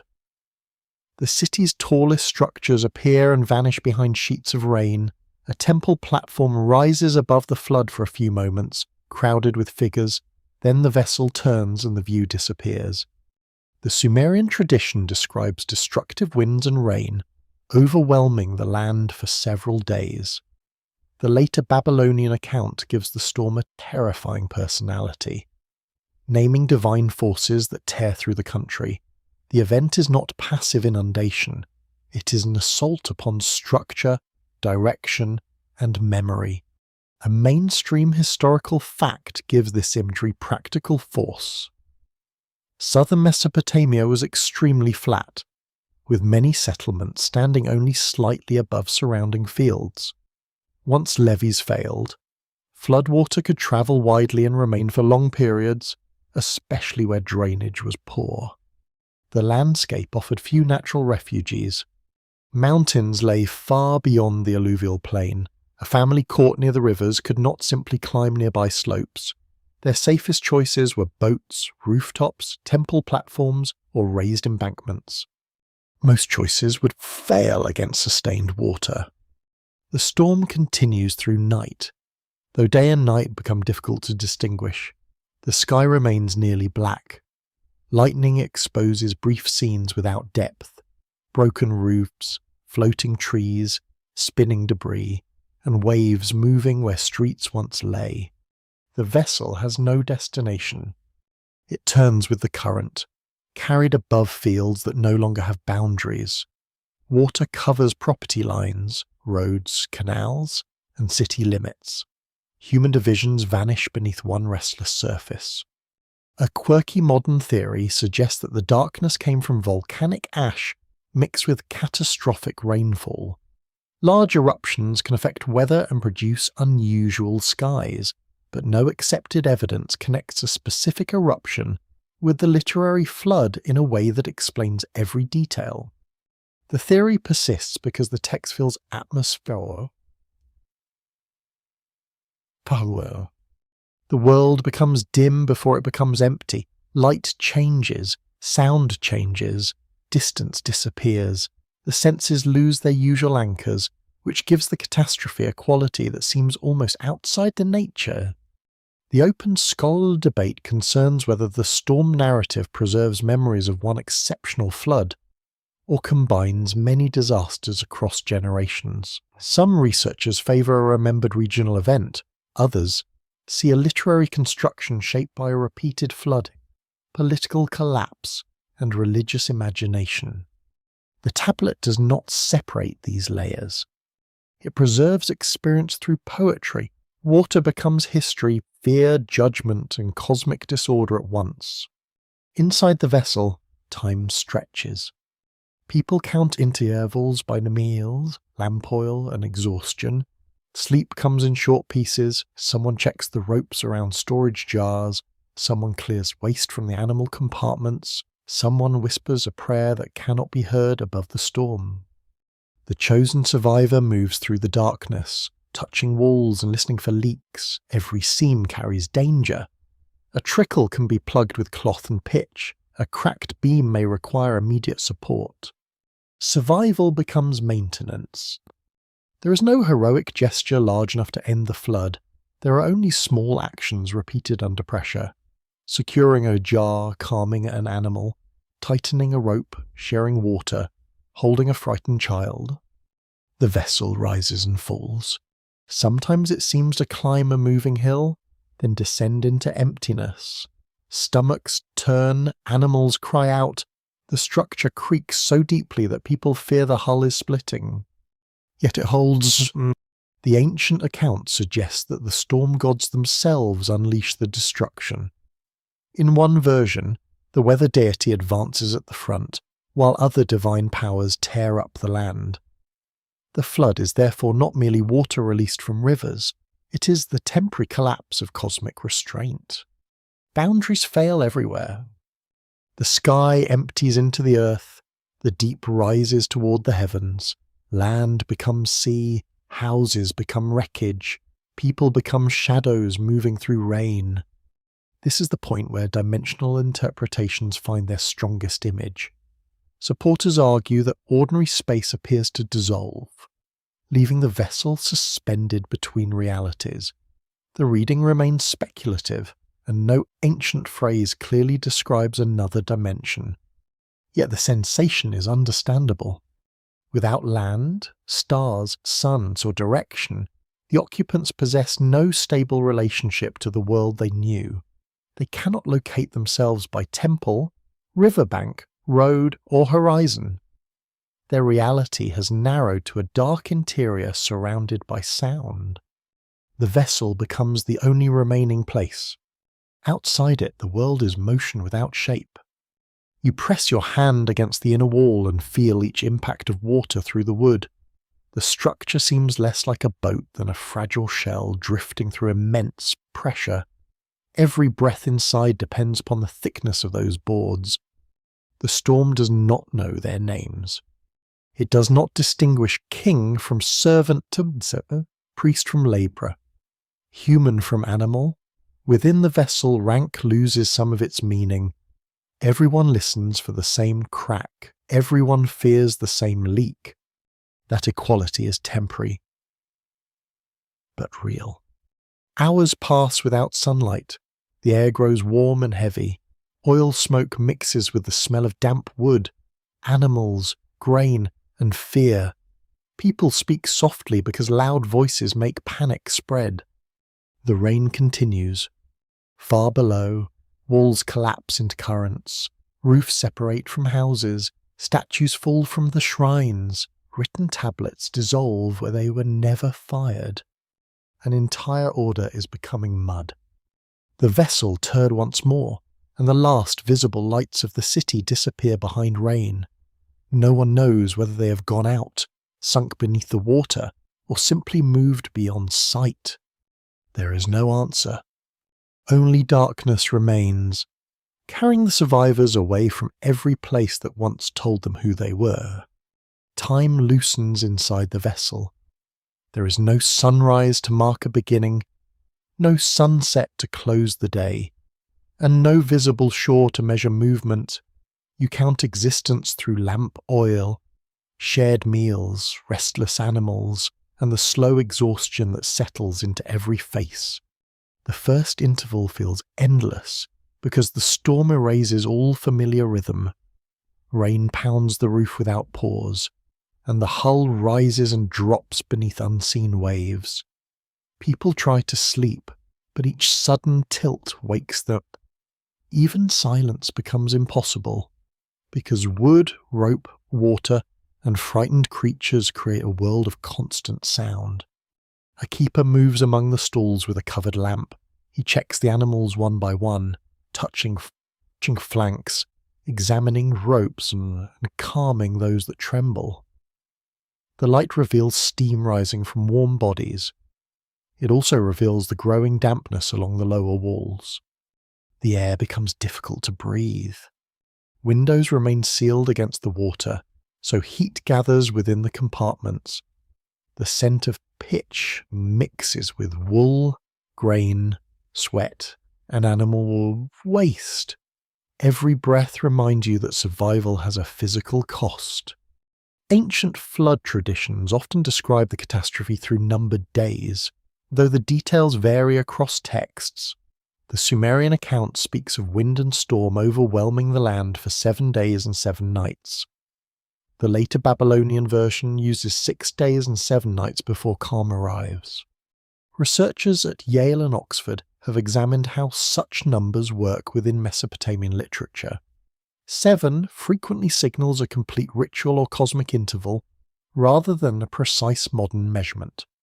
The number can mark fullness, transition, or the completion of a dangerous process. The scholarly debate remains open concerning whether the duration preserves an actual memory of a regional storm. Some historians consider the number symbolic from the beginning. Others suggest that a remembered period of flooding later acquired sacred structure through repeated storytelling. Inside the vessel, no one can confirm the count. A person marks a beam with a small blade after each shared meal. Another tracks the burning of oil. Someone else insists that more time has passed. Because fear stretches every hour, their measurements disagree, and the darkness offers no correction. This is how ordinary time begins to fail. In settled life, the day belongs to labour. Morning opens workshops and fields. Midday brings heat and rest. Evening gathers families around food and lamps. Temple ceremonies follow appointed hours, while merchants and officials depend upon schedules. Here, every hour resembles the last. Work continues, but it no longer follows the sun. People feed animals when they become restless, distribute water when containers are checked, and repair damage whenever it appears. Sleep comes whenever exhaustion defeats anxiety. The body keeps its own uncertain calendar. You notice how quickly memory begins dividing into 2 worlds. One contains courtyards, streets, markets, and riverbanks beneath the open sky. The other contains beams, shadows, breathing bodies, and the pressure of water against the hull. The first world already feels strangely distant. A woman tries to remember the exact shape of her doorway. A child asks whether the family courtyard still exists. A craftsman describes a tree beside his house, then falls quiet because he cannot decide whether the tree remains rooted. No answer can reach them.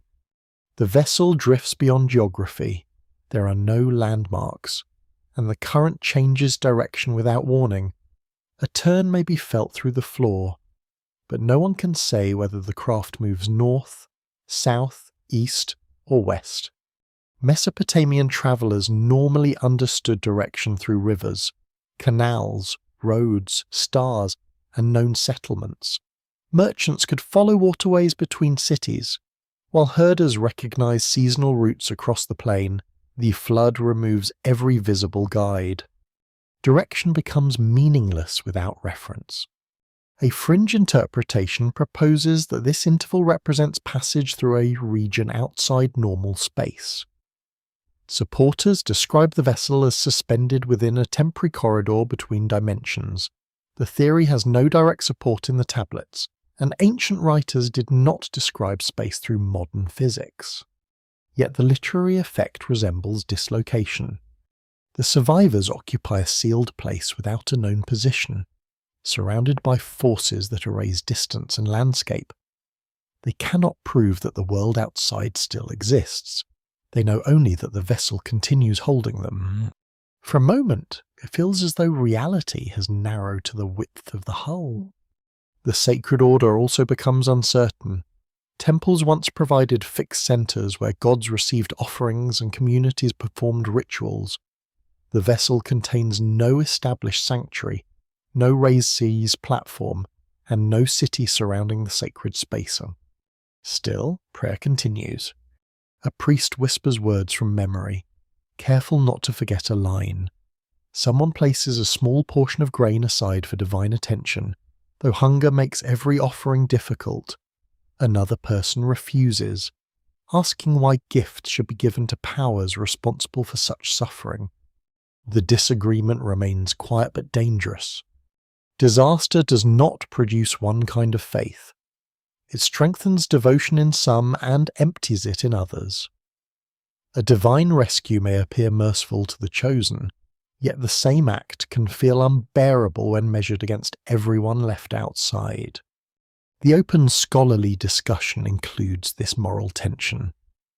Some interpreters view the flood as a warning about divine unpredictability. Others emphasize the preservation of life through wisdom and obedience. The texts never fully remove the discomfort created by selective survival. You feel that discomfort moving through the vessel. No one speaks openly about neighbours, servants, cousins, or friends who are not chosen. Their absence occupies the crowded rooms. Every surviving person carries names that cannot be answered. The storm gives no space for mourning. A rope breaks near a storage wall, and several people rush to secure the jars. A frightened bull shifts against its barrier. Water enters through a narrow seam and must be stopped with cloth, resin, and pressure. Practical danger pushes grief aside. This may be one reason survival narratives focus on tasks. Work protects the mind from questions too large to face. You tighten a knot, count portions, lift a jar, or steady a child. Each action keeps despair from filling the available silence. A quirky tradition from later folklore imagines that the flood vessel contained glowing stones instead of lamps. Similar ideas appear in several ancient and medieval stories, where mysterious light illuminates a sealed refuge. There is no firm evidence that this detail belonged to the oldest Sumerian account. Still, the image suits the darkness. A steady light without flame would seem miraculous within a space filled with pitch, wood, and dry grain. Fire provides comfort, but it also threatens the enclosure. Every lamp must be guarded like a dangerous animal. The survivors live between opposing dangers. Outside lies water without limit. Inside lies the possibility of fire, suffocation, hunger, sickness, or panic. Safety is not a peaceful condition. It is a narrow balance maintained through discipline. The vessel creaks through another unseen night. Someone begins reciting a list of cities, perhaps to keep them alive in memory. Eridu, Uruk, Shuruppak. Each name once referred to walls, temples, canals, and households. Now the names float without places. A city can survive briefly as sound. Others join the recitation, adding districts, family names, fields, and shrines. The exercise becomes a fragile map spoken into darkness. They rebuild the vanished plain through memory, one name at a time. Records confirm that Mesopotamian scribes valued lists as instruments of knowledge. They classified professions, plants, animals, places, materials, and divine names. Lists imposed order upon complexity and preserved relationships that might otherwise disappear. Within the vessel, naming performs the same work. It keeps the mind from dissolving into the storm. You listen as the hull moves beneath you. The rhythm changes gradually. Impacts become less violent, though no one trusts the difference. Rain still falls, but its force weakens for several breaths before returning. Hope appears cautiously. No one celebrates because hope can be dangerous when evidence remains uncertain. A calmer moment may be followed by another wave.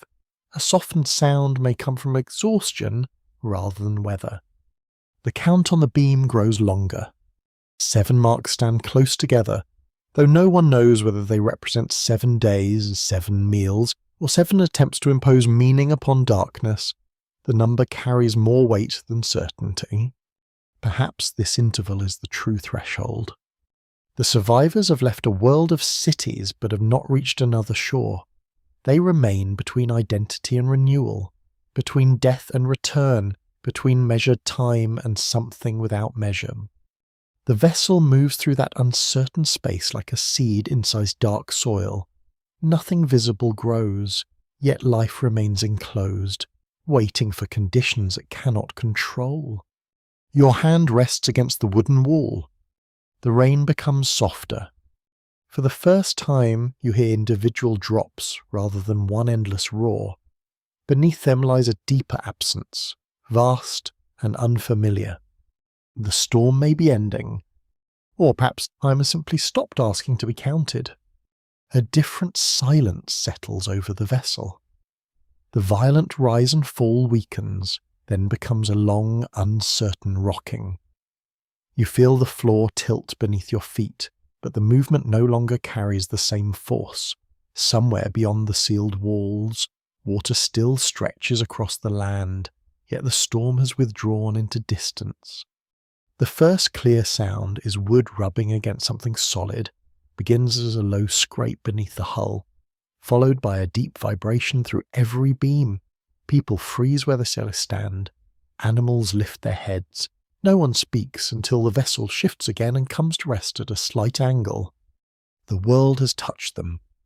You move toward the upper opening while several hands loosen the covering. Cold air enters first, sharp with rain, stone, and unfamiliar earth. The stale warmth inside the vessel breaks apart, and every person near the opening breathes deeply despite the dampness. Outside, cloud hangs low over a grey expanse. Water reaches in every direction, broken only by ridges of dark rock. The vessel rests against high ground, though much of that ground remains submerged. Waves strike the slope below and return in slow lines. There is no city. No roof stands above the water. No field boundary cuts the surface. No smoke rises from a household fire. The familiar plain has disappeared, replaced by a landscape of rock, mist, and open water. In the Sumerian flood tradition, the surviving text is damaged around the vessel's final landing.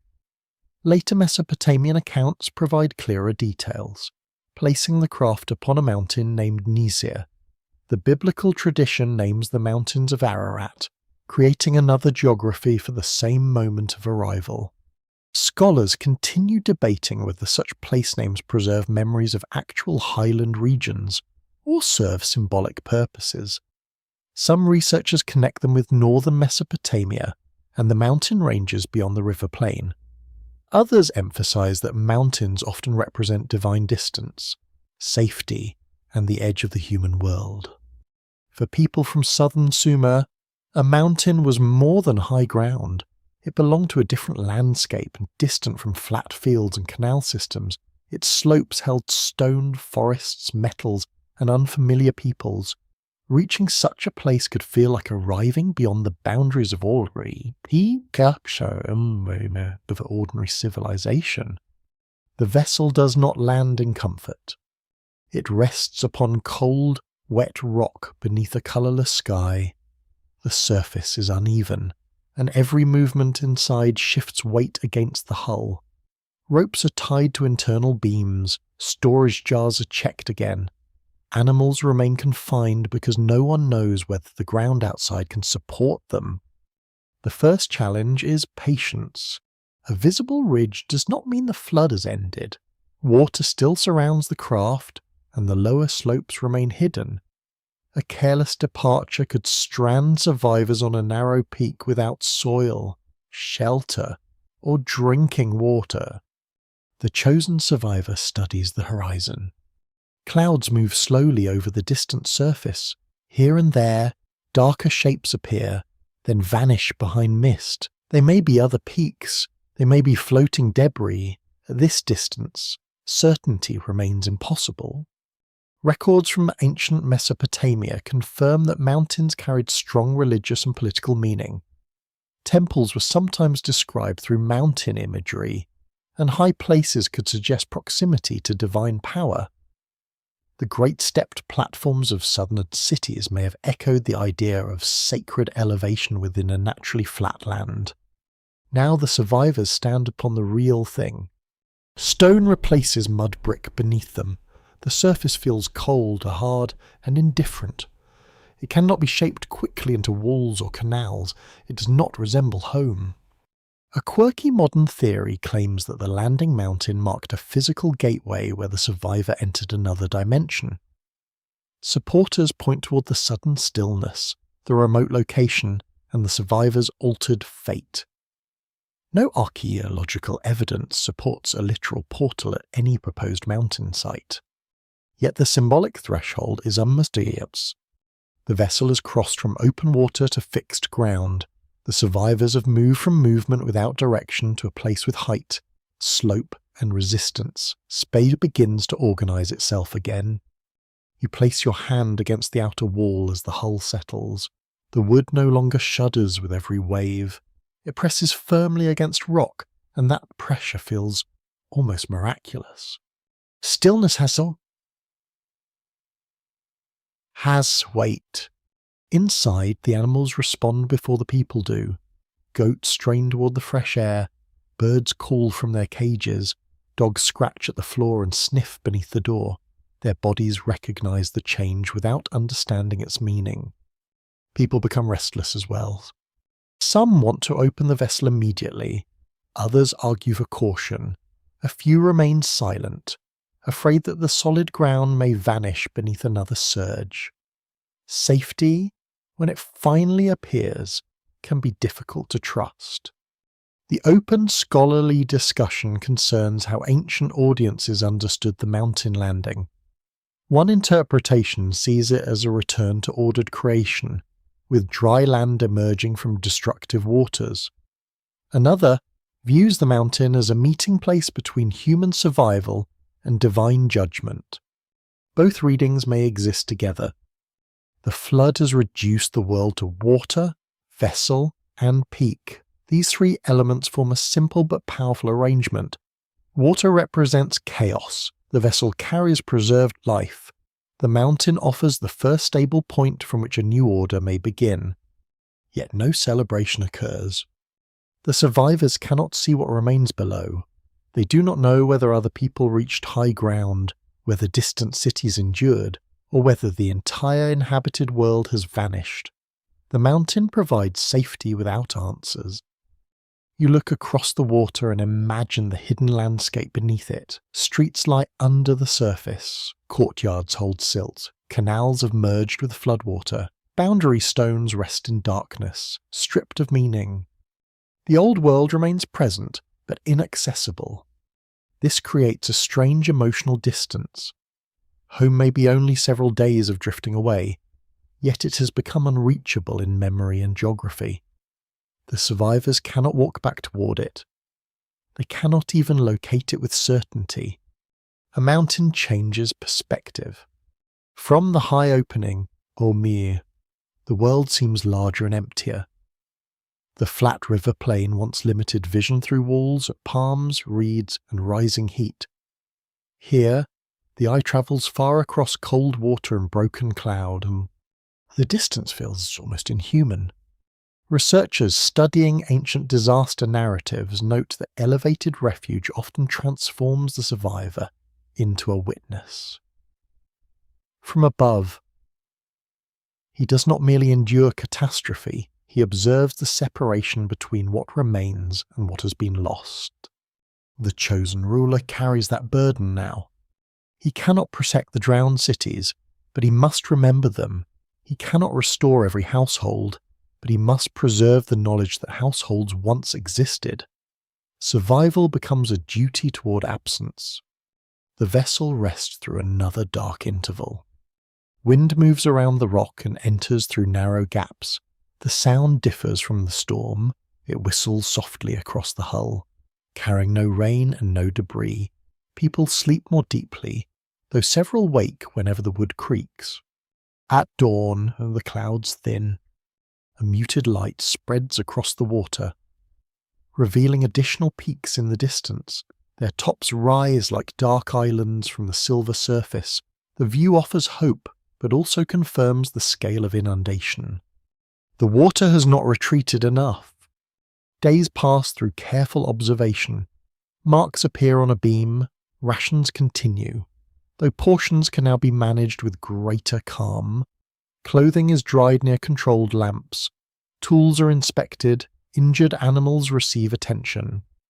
Daily order returns in miniature.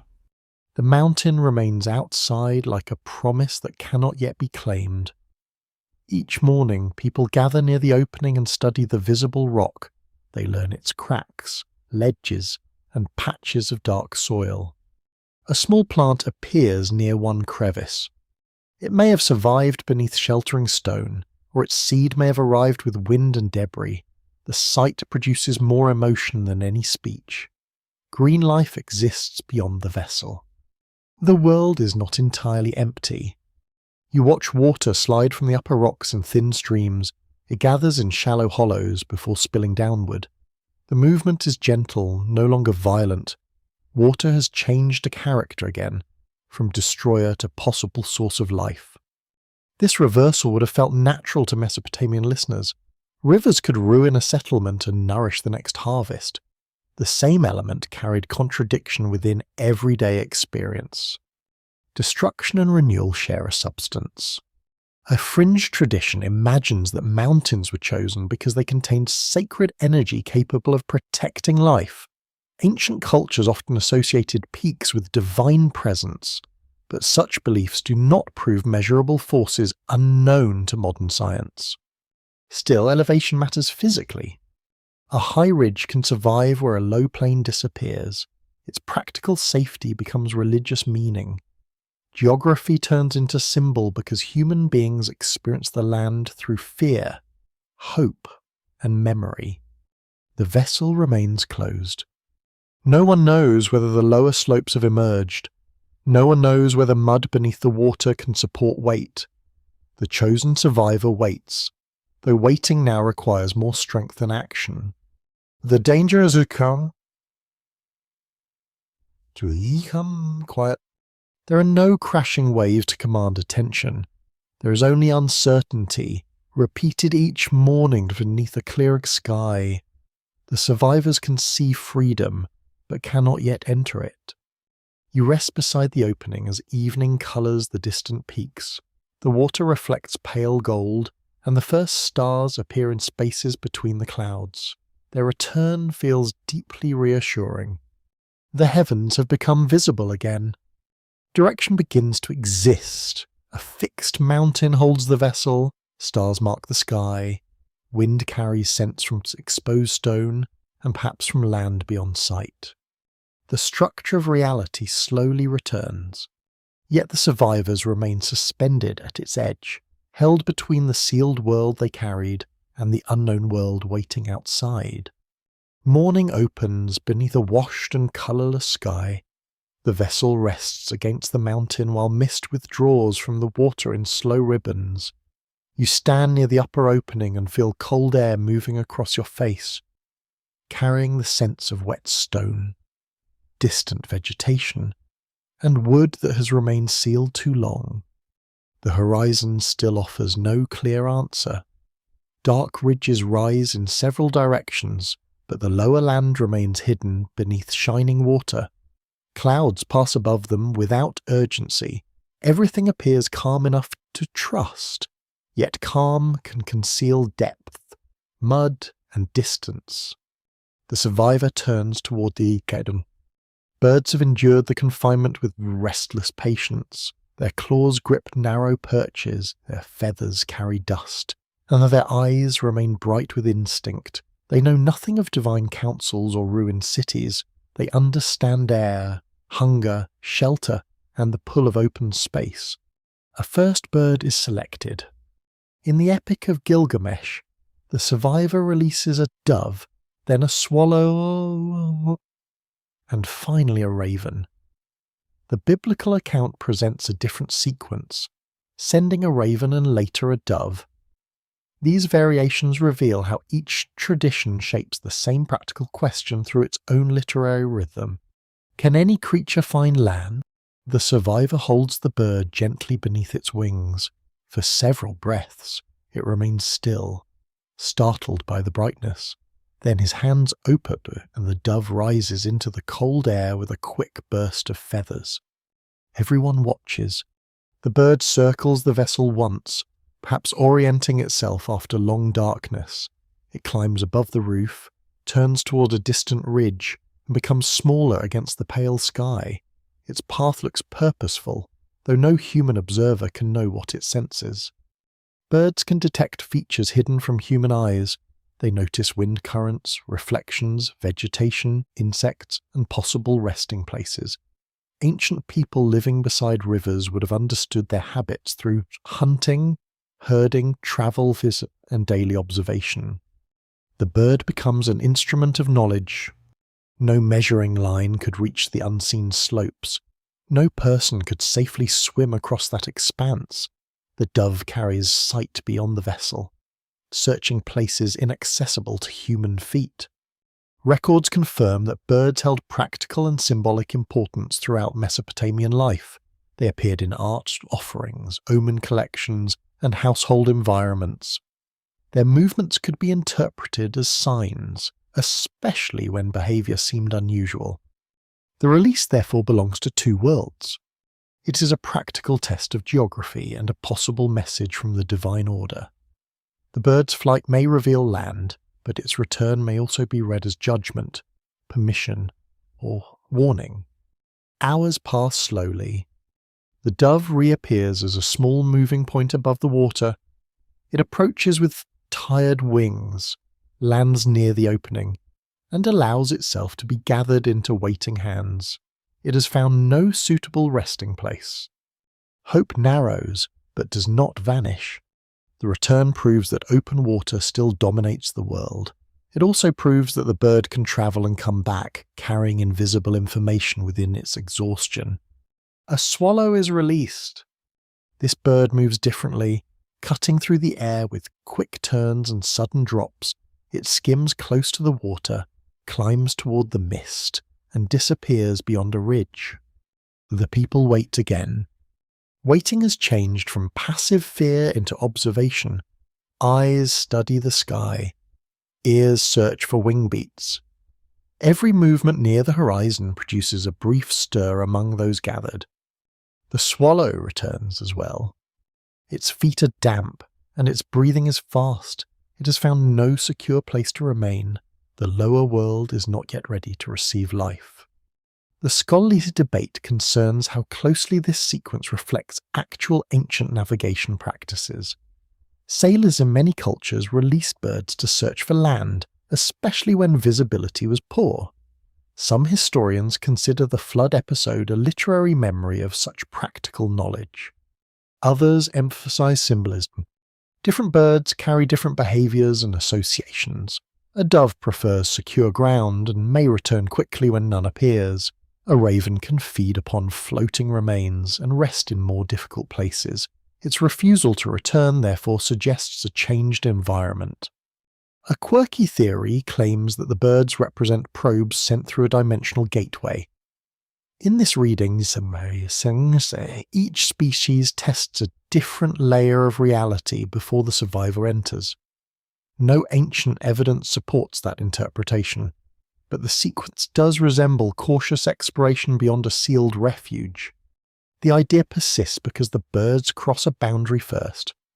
They leave the only inhabited space, enter an uncertain world, and return with knowledge that cannot be spoken. Their bodies become messages.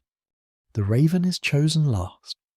It is larger, darker, and more self-reliant. Its beak tests the keeper's hand before release. When it opens its wings, the air seems to hold a deeper sound. The bird rises without circling for long. It follows the mountain slope, then moves outward across the water. The survivors watch until its black shape merges with distant shadow. They wait through the day. The raven does not return. This absence carries more meaning than any spoken report. It suggests that the bird has found food, footing, shelter, or some combination of all three. The world beyond the vessel can support at least one living creature. Yet certainty remains incomplete. A raven can rest upon debris.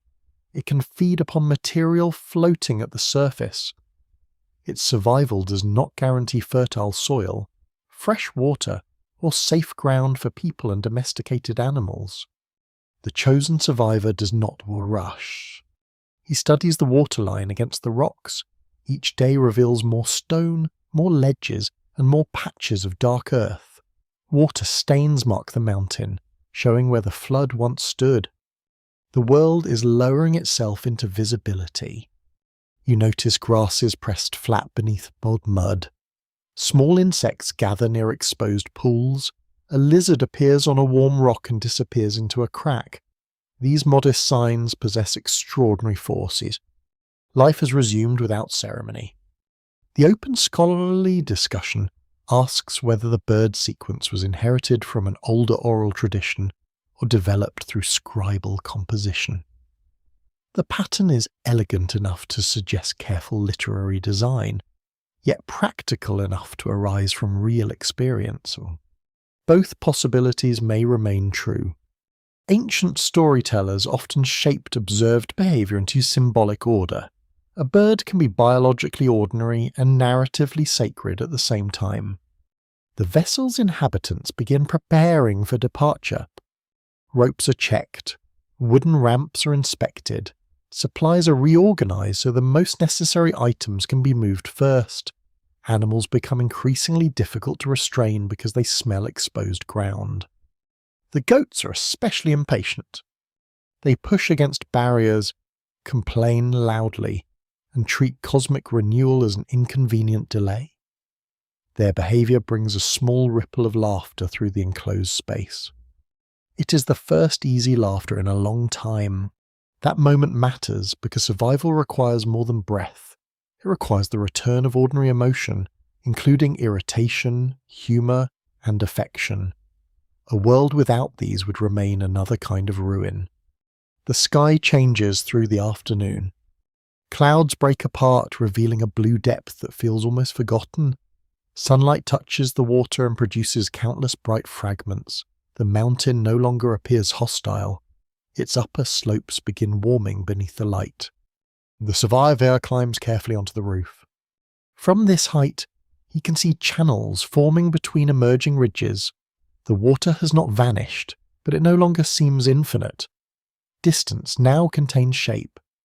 A branch floats near the rocks, carrying leaves that remain green. It may have broken from vegetation growing farther down the slope. It may have travelled from another ridge.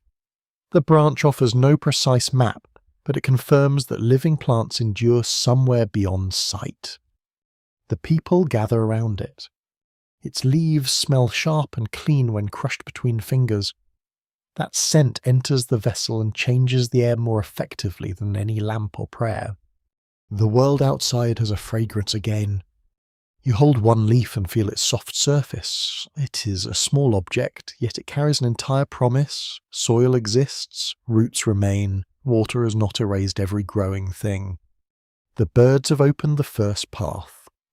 They have crossed the uncertain boundary, tested the altered landscape, and shown that life can move beyond the enclosure. Their flight transforms the mountain from a resting place into a point of return. Soon human feet will follow. For now, the vessel remains closed through one more evening. The sun lowers behind the ridges, and the water reflects deep gold beneath the darkening sky. Somewhere beyond sight, the raven calls once. The sound is faint but unmistakable.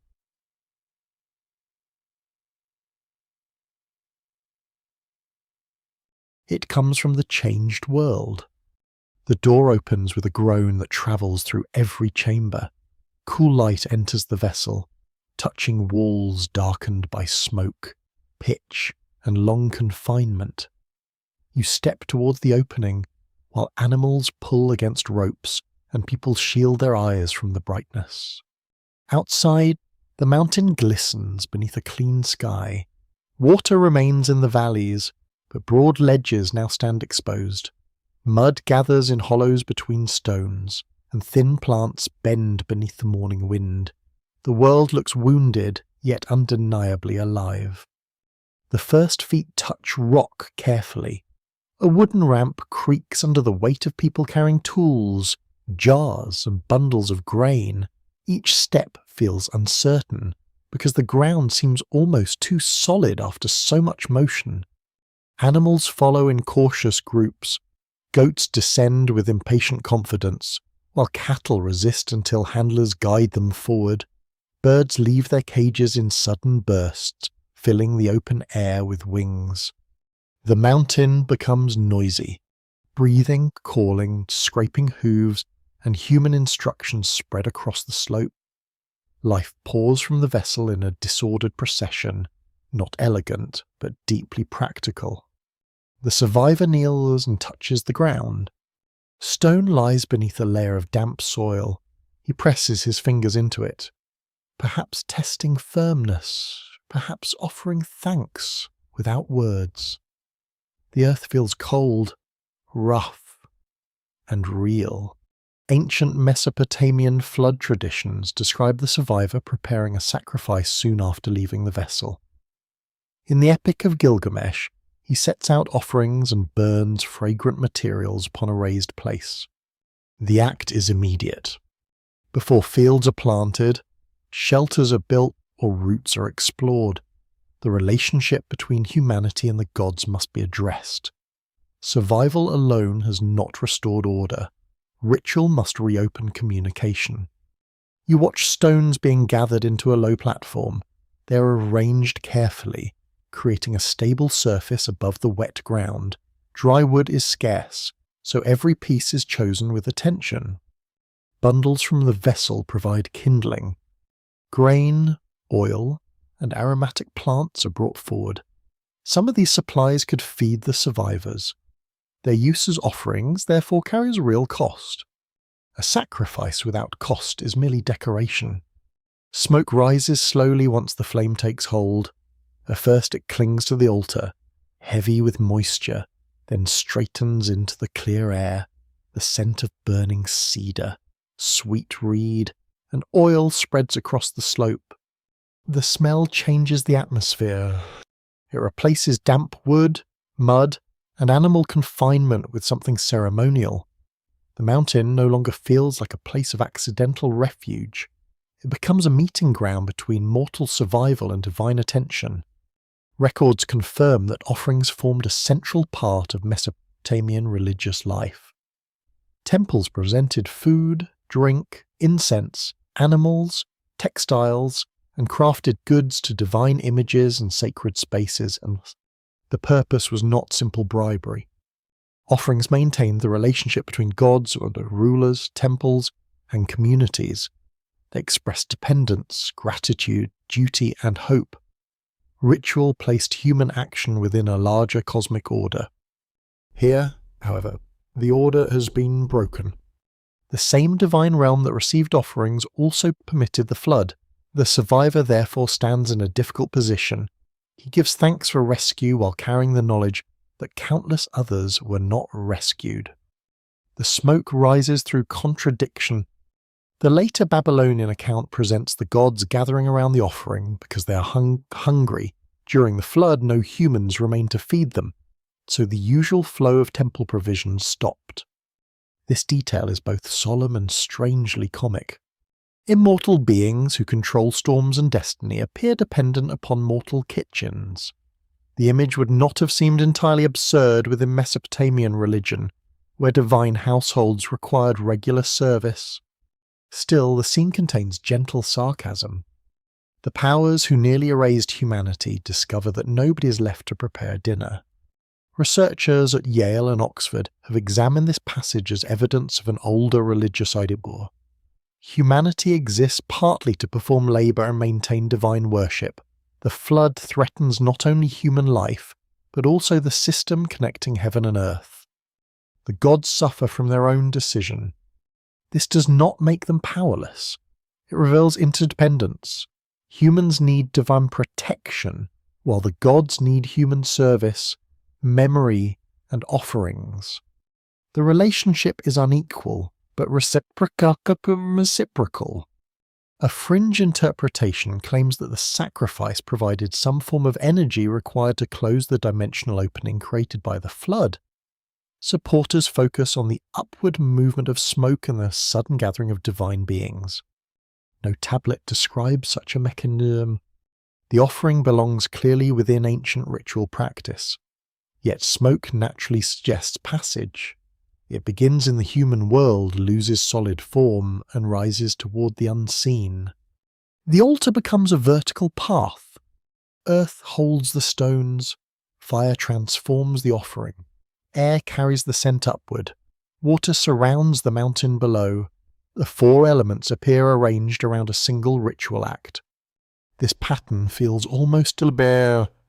The open scholarly debate concerns whether the sacrifice marks gratitude, reconciliation, or the formal restoration of cosmic service. Different readers emphasize different meanings, and the text allows several layers to remain together. Gratitude is certainly present.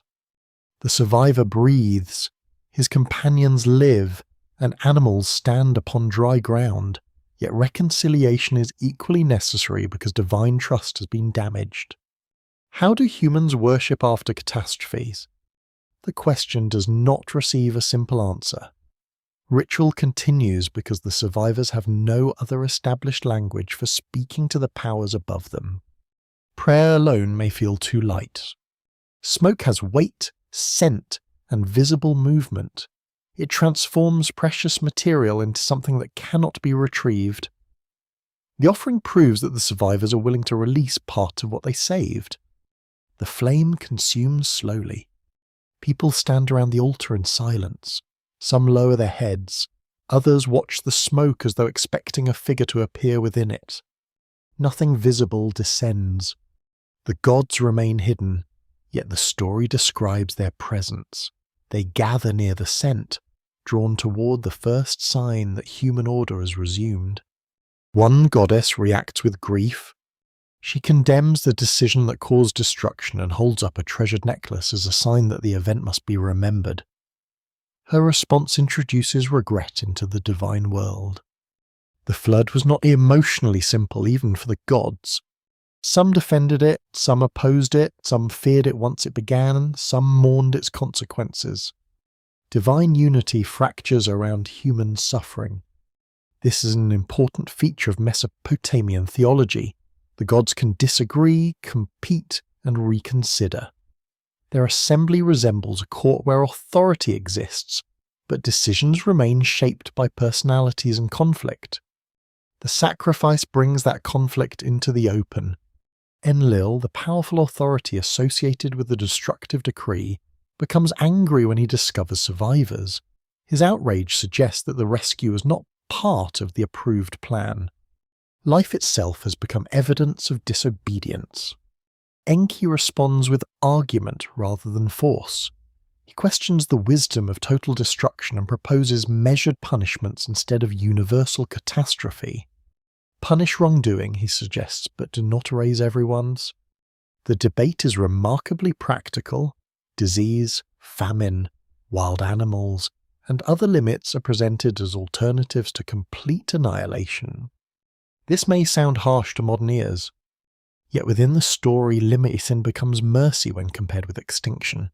Humanity will continue, though under conditions that restrain growth and preserve divine control.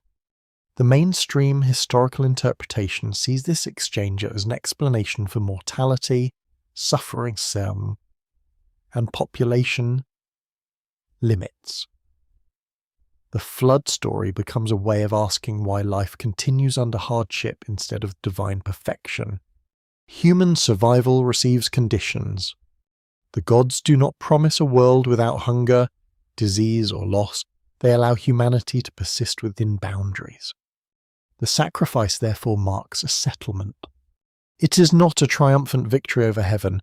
It is the reopening of a difficult agreement between mortal life and divine authority. And you watch the fire settle into glowing coals. The smoke thins as evening approaches. Animals wander across the slope, searching for grass among the rocks. People begin arranging temporary shelters near the vessel. Ordinary needs return quickly. Water must be collected. Food must be prepared. Children need warmth. Tools must be kept dry. Yet the altar remains at the centre. Its stones hold ash and fragments of burned grain. The smell lingers after the flame weakens, reminding everyone that survival has been witnessed. A council decree once removed humanity from the future. A secret warning preserved a remnant. The offering now forces the divine assembly to confront that remnant as a living reality. The world cannot simply resume unchanged. The survivor stands between hope and sky while the mountain darkens around him.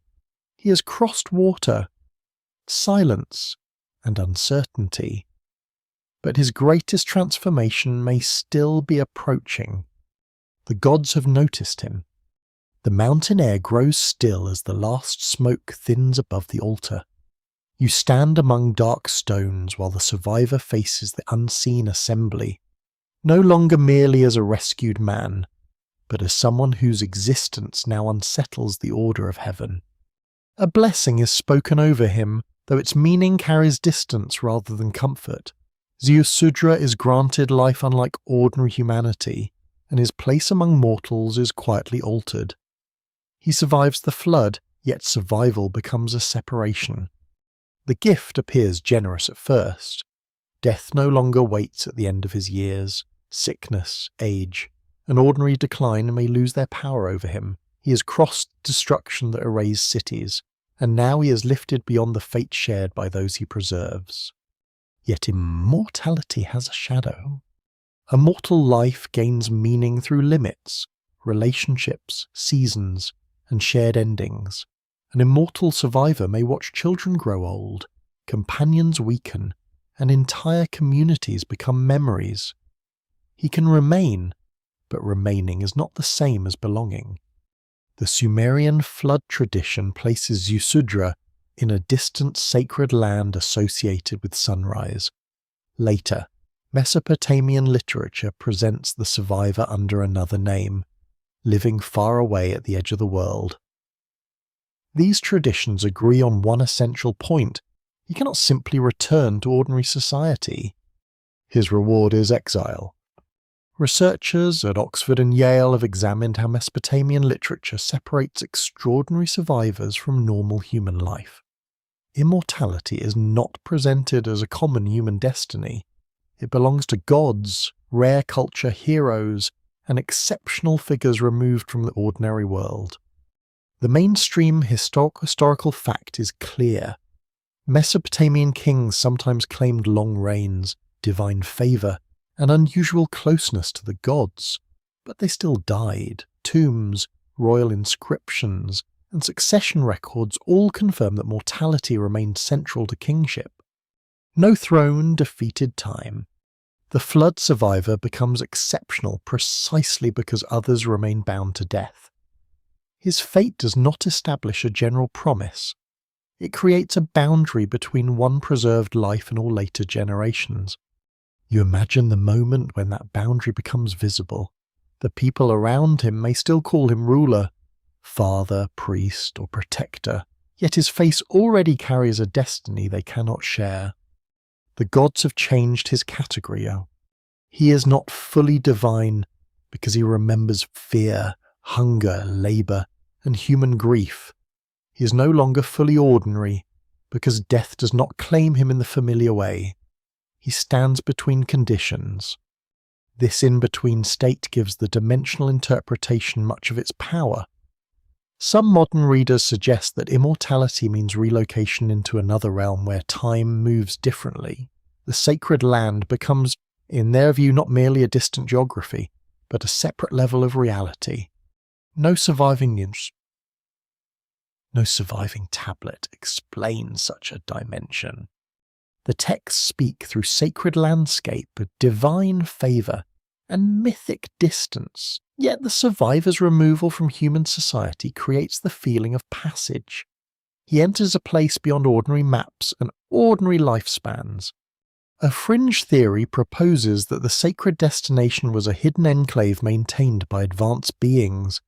Supporters interpret immortality as extended life produced through lost knowledge.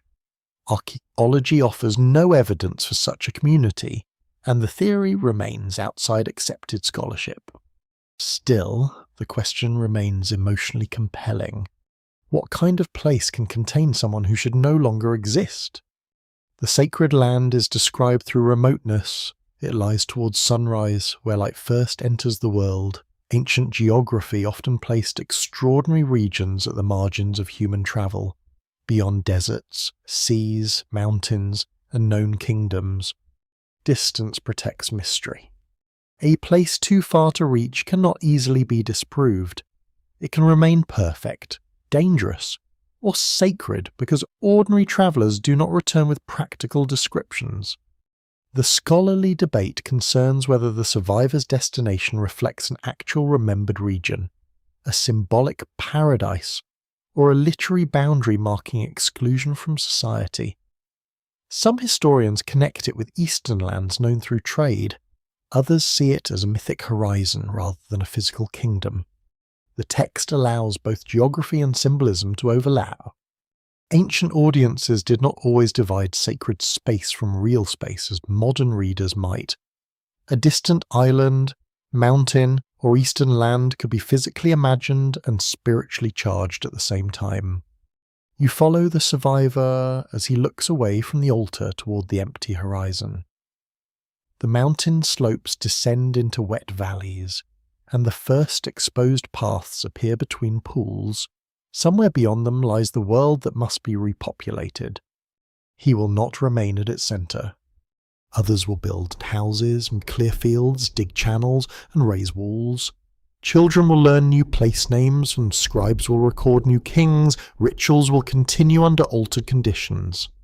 Ziusudra will carry memory elsewhere. That removal may serve a practical purpose within the story. An immortal witness cannot remain among rulers without disrupting every claim to authority. His presence would overshadow dynasties, temples, and political succession. A man who remembers the first cities would weaken the prestige of every later king. His distance protects the new order. It also protects him from the endless requests. People might seek his advice, healing, blessing, or secret knowledge. They might worship him, fear him, imprison him, or demand that he prove the truth of ancient events. Immortality attracts human need. The distant land becomes refuge as much as reward, It removes the survivor from politics, inheritance, and ordinary conflict.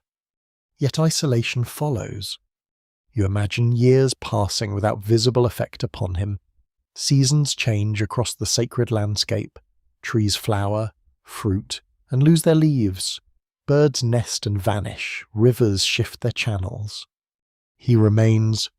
At first, memory may feel vivid. He can recall every street, every vol, every sound of rain against the vessel. Over centuries, memory may become heavier than grief. Even perfect recall can become a burden. The gift of endless life raises a quiet philosophical question. Is death always the enemy? Or does it also complete the human pattern? Mesopotamian literature often treats immortality with caution. The hero Gilgamesh seeks it desperately, but the flood survivor teaches him that the divine exception cannot become a universal rule. Human beings must accept limits, build meaning, and eventually release life. This lesson is not cruel in a simple way. It acknowledges that permanence belongs to memory, cities, names, and stories more readily than to bodies. Even monuments fall, but they may endure longer than one human lifetime. The survivor becomes a living monument. Unlike stone, he thinks and remembers. Unlike a tablet, he suffers from what he carries. His body preserves an age no one else can verify.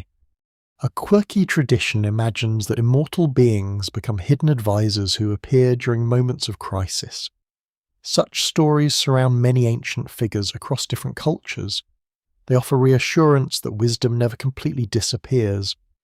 There is no evidence that Ziusudra returned secretly to guide later rulers. Still, the possibility fits the human desire to believe that someone remembers the first catastrophe. If history begins to repeat itself, perhaps the witness waits somewhere beyond the horizon. You stand beside him as the divine blessing settles into silence. No visible mark appears upon his skin. No sudden light surrounds him. The transformation may be known only through decree. Words alter fate. The same cosmic authority that ordered destruction now assigns preservation. A sentence spoken by the gods changes what time may do to one man. That power resembles the authority of kings and judges and priests, but enlarged beyond human scale. Ancient societies understood that official words could create obligations, marriages, debts, punishments, and rights.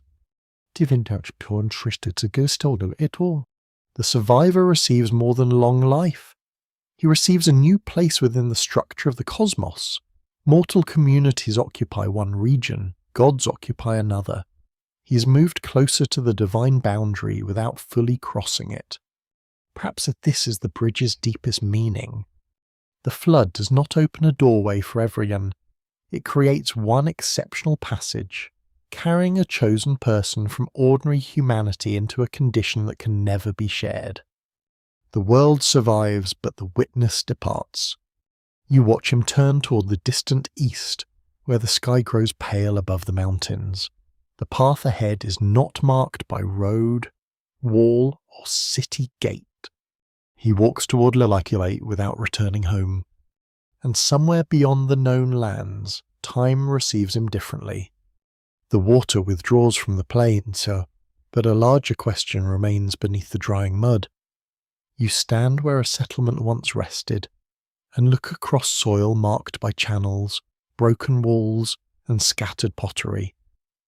The landscape appears ordinary again, yet every layer under your feet preserves a different answer about the scale of destruction. Archaeologists approach such ground with patience rather than certainty. They cut narrow trenches through accumulated earth, studying changes in soil, ash, brick, and household debris. Each layer represents human activity, abandonment, rebuilding, or natural disturbance, and the sequence can reveal how a city changed across centuries. At several Mesopotamian sites, excavators discovered thick deposits of clean silt between levels of habitation. These layers contained little pottery or domestic material. suggesting that floodwater had covered the area and left sediment behind. Above the silt, people returned, rebuilt houses, and resumed ordinary life. The discovery seemed dramatic. A broad band of river mud beneath an ancient city naturally invited comparison with flood traditions. Newspapers and popular writers quickly imagined confirmation of a single enormous deluge. Yet archaeology rarely speaks with one voice, and careful dating soon complicated the picture. The flood deposits did not all belong to the same period. A layer at one city could be centuries older than a similar deposit elsewhere. Some settlements showed no matching interruption at all, while others recorded several floods separated by long intervals. Records confirm that rivers repeatedly altered the Mesopotamian plain. Channels shifted, levees broke, and low districts filled with sediment. A severe regional flood could destroy one city while leaving another untouched beyond the reach of the water. This uneven pattern matters. A truly global flood occurring within the age of early cities should leave widespread evidence from the same period across many regions: geology, archaeology, tree records, ice layers, and long cultural sequences do not reveal such a single recent event covering the entire planet. Researchers at Stanford, Yale, Oxford, and major scientific institutions generally interpret Mesopotamian flood deposits as evidence of significant regional disasters. These events may have inspired stories, reinforced older traditions, or merged within collective memory over generations. The conclusion sounds restrained, but the disasters themselves were not small. A regional flood can cover hundreds of settlements, kill harvests, displace populations, and erase political systems. The word regional may seem modest from a modern map, yet for those trapped within the affected plain, the event could consume every known direction.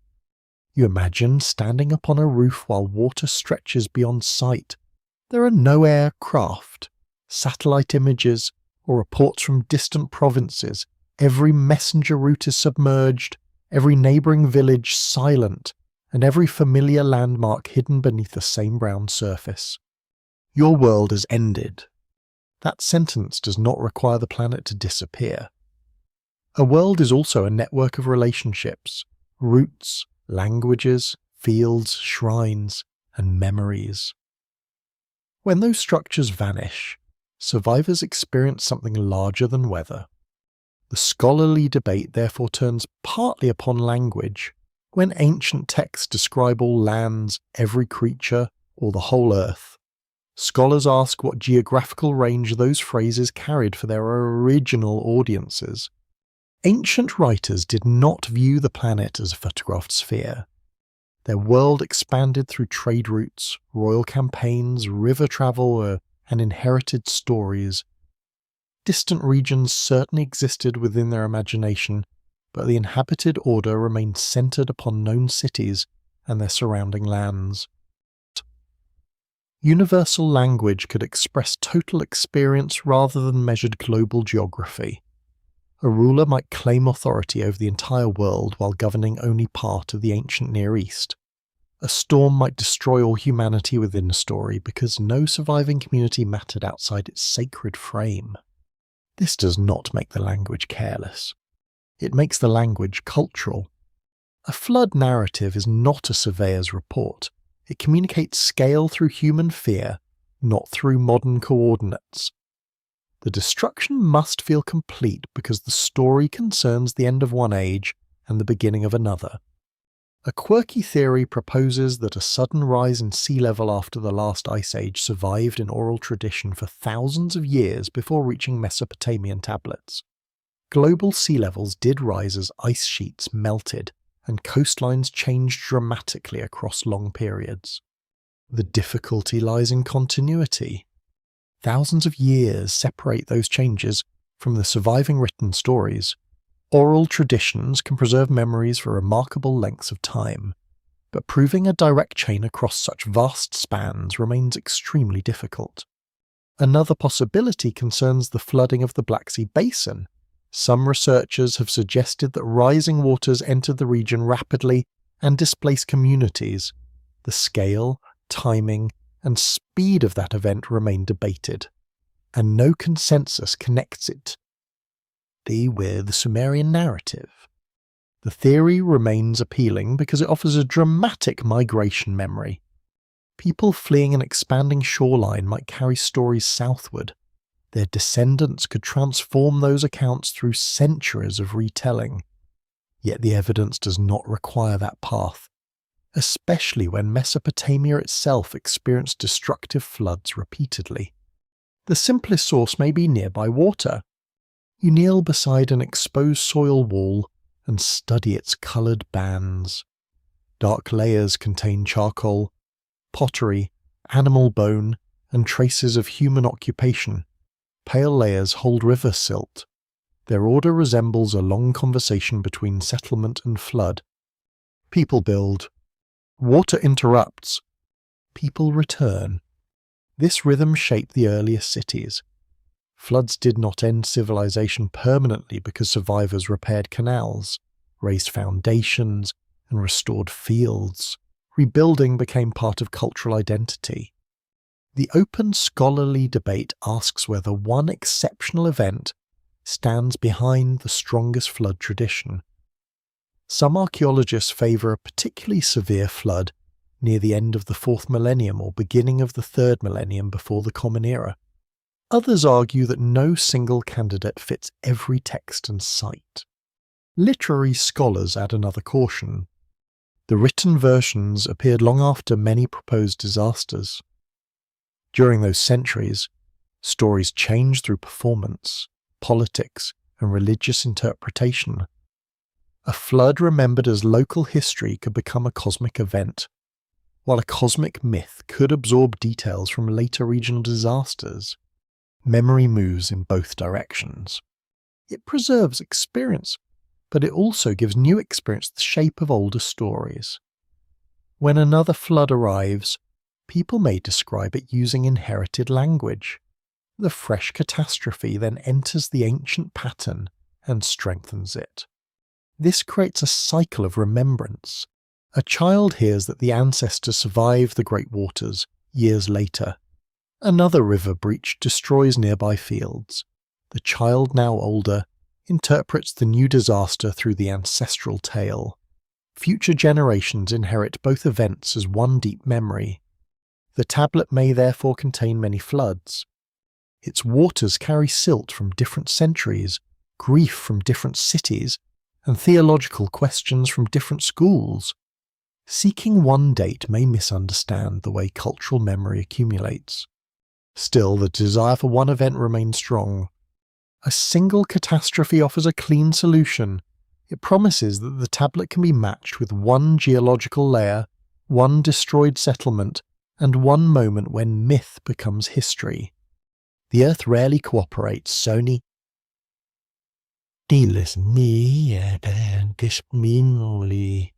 Sediment shifts. Rivers cut through older deposits. Excavations reveal only small portions of large sites. Dating methods provide ranges rather than perfect days. Ancient names do not always match modern locations with certainty. Evidence arrives in fragments, much like the tablets themselves.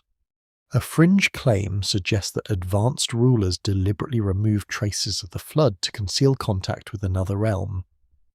No credible archaeological pattern supports such erasure. Ancient landscapes lose evidence through erosion, later building, agriculture, and river movement without requiring a secret campaign. Yet hidden evidence remains a seductive idea. It allows every absence to become proof. When no layer appears, concealment is blamed. When a layer appears, confirmation is declared. Such reasoning cannot be tested because every outcome supports the same belief. Careful scholarship accepts limits. It can say that large floods occurred, that ancient cities suffered, and that flood stories circulated widely. It can compare sediments, languages, and settlement patterns. It cannot honestly claim certainty where the evidence remains incomplete. You walk across the drying plain as wind lifts fine dust from the surface. Small plants have begun growing where mud once stood. Pottery fragments glimmer beneath sunlight, each one belonging to a household that cooked, stored grain, and expected another season. The global question begins to feel almost secondary. For the people whose homes vanished, the event was complete enough. Their animals drowned, their fields disappeared, and their ancestors' graves lay beneath water. Where the distant mountains remained dry would not soften the loss. Perhaps the tablet enlarges that human truth. It takes a disaster limited by geography and gives it the emotional size of the world. It transforms flooded fields into cosmic waters because grief often experiences destruction without boundaries. The earth beneath you holds no simple verdict. It preserves local floods, interrupted settlements, long continuities, and repeated rebuilding. None proves a recent planet-wide deluge, yet each confirms that ancient fear grew from real water. The mystery therefore changes shape. The question is no longer whether every mountain vanished beneath one sea. It becomes whether many historical catastrophes entered a single sacred memory, creating an event larger than any one flood. The answer remains beneath layers not yet opened. The tablet changes when a translator begins working across its surface. Clay remains clay, and the wedge-shaped signs do not move. Yet every chosen English word opens one path while quietly closing another. You sit beside the scholar as lamplight crosses the broken lines, watching ancient terms resist the neat boundaries of modern language. Translation begins with uncertainty. A sign may carry several values, and a word may shift meaning according to context, period, and grammatical form. The translator must decide whether a phrase refers to sky, heaven, height, divinity, weather, or some combination that English cannot hold inside one simple term. That choice matters. When an ancient text says the heavens opened, a modern reader may imagine clouds parting above the earth. Another reader may picture a sacred barrier dividing cosmic regions. A more adventurous reader may see a gateway, a rupture, or an entrance into another dimension. The original words do not always settle the dispute. Sumerian developed within a world whose categories were not identical to modern scientific ones. Sky could be a visible place, a divine realm, and an element of cosmic structure at the same time. Water could be physical substance, sacred depth, source of life, an agent of destruction without requiring separate explanations. Researchers at Oxford, Yale, and the University of Chicago have spent generations reconstructing these meanings through bilingual lists, parallel texts, grammar, and comparison. Their work confirms that translation is not guesswork, but it is never mechanical certainty either. A dictionary cannot recreate an ancient mind. The word chosen for deep water provides one example. Mesopotamian texts distinguish river water, rain, sea, marsh, subterranean freshness, and primeval depth through terms carrying cultural associations. When translated simply as water, much of that layered meaning disappears. The deep may refer to a cosmic reservoir beneath the inhabited world. It may also describe the sacred domain associated with wisdom and creation. When floodwaters rise from below, the event can therefore sound like a physical inundation and a disruption of cosmic boundaries. This is where hidden doors enter modern imagination. A reader encounters the idea of waters beneath the earth breaking loose, then combines it with modern concepts of layered universes. The ancient deep becomes another dimension. The flood becomes an overlap between realms. The interpretation is creative, but not required.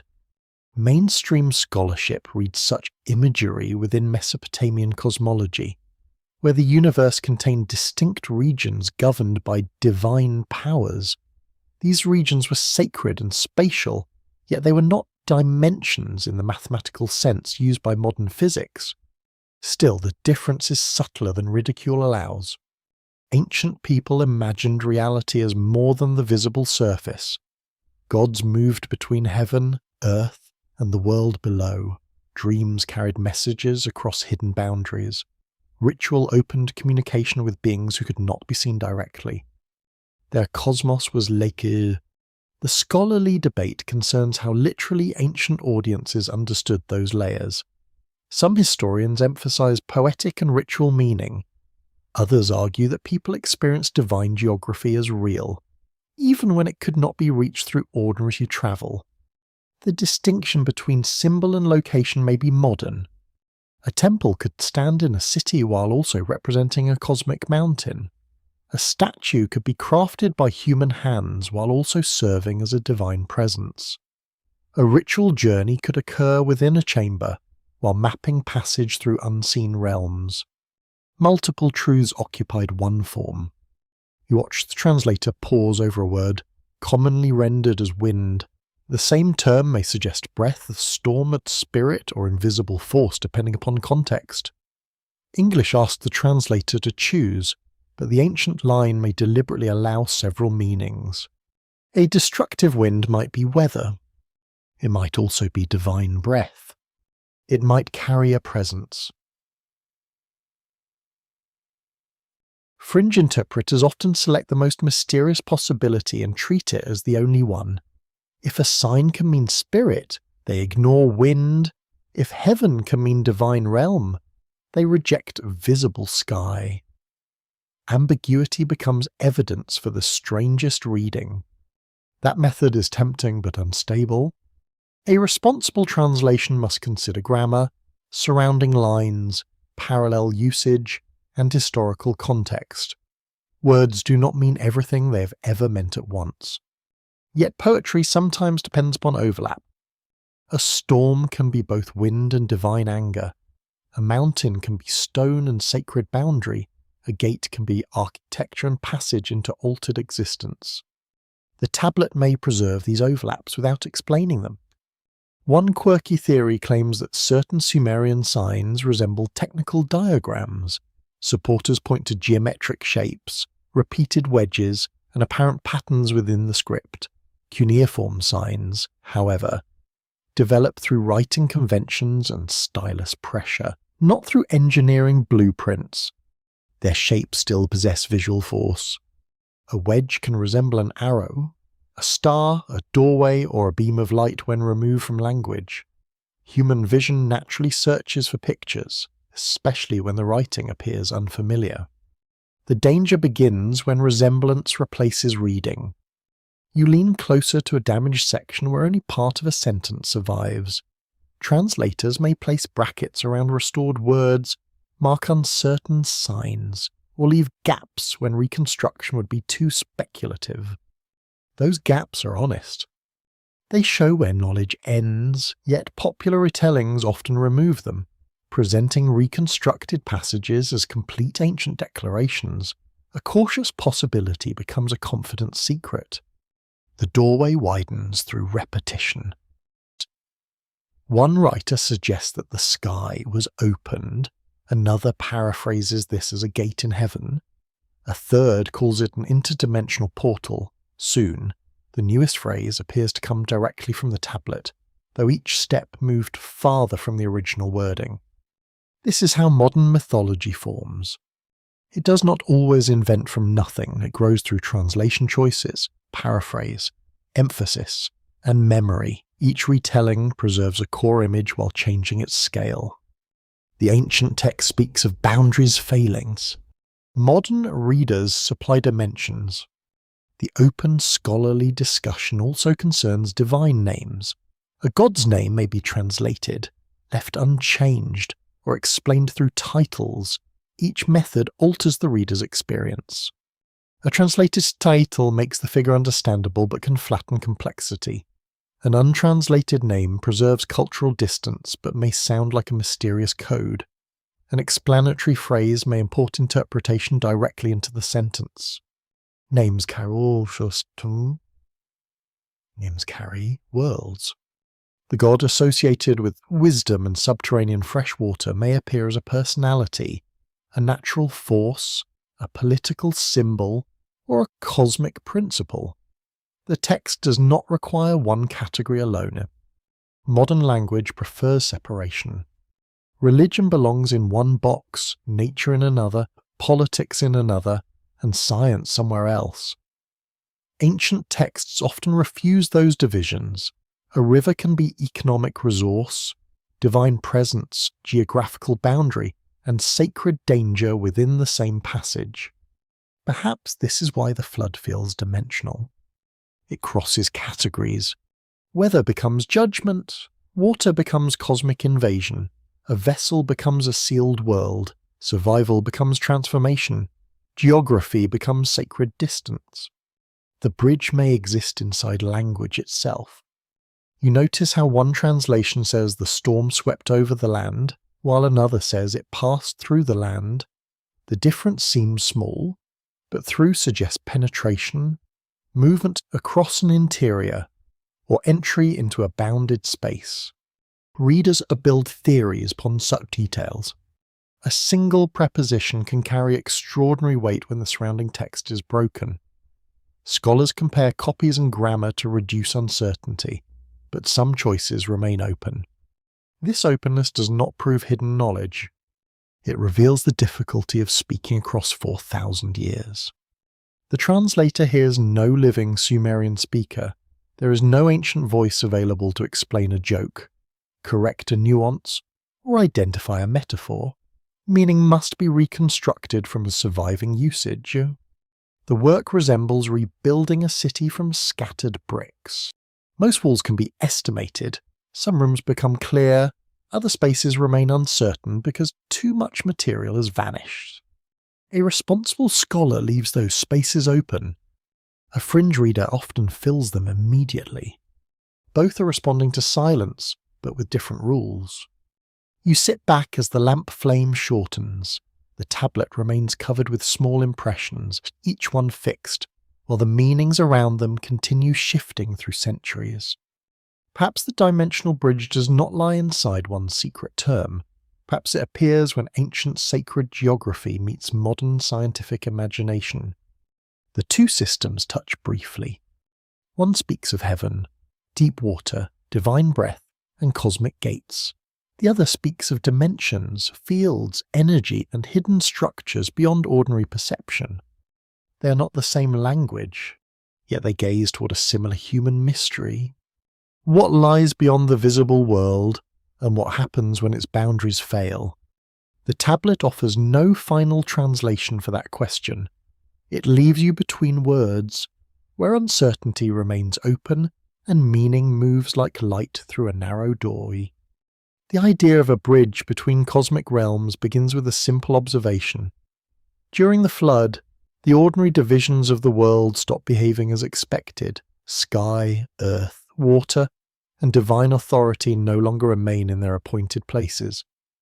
You stand within that ancient vision and feel reality become unstable without any modern machine, laboratory, or visible gate. The heavens release destructive rain while the deep rises toward the surface. Land disappears between them. Pressed beneath forces from above and below, the inhabited world becomes a narrow middle layer overwhelmed from both directions. To ancient listeners, this could suggest more than severe weather. It could suggest that the architecture of creation had briefly opened. Mesopotamian cosmology imagined existence as an ordered arrangement of regions. The visible earth belonged to humans, animals, cities, and cultivated fields. Above it stood the heavens, where divine powers exercised authority. Beneath it lay hidden waters and darker territories beyond ordinary human access. These regions were connected, but they were not freely interchangeable. Gods could cross their boundaries. Dreams, omens, rituals, and sacred journeys might carry messages between them. Human beings usually remain confined to the middle world, living beneath heaven and above the concealed depths. The flood violates that arrangement. Water from below and storm from above enter human space together. The middle world loses its shape. Roads vanish, fields dissolve, and cities become submerged shadows. The event resembles a temporary merging of realms that were meant to remain separate. Modern readers sometimes call this an opening between dimensions. The phrase sounds scientific, yet its emotional meaning is much older. It describes the fear that reality has layers and that those layers can suddenly touch.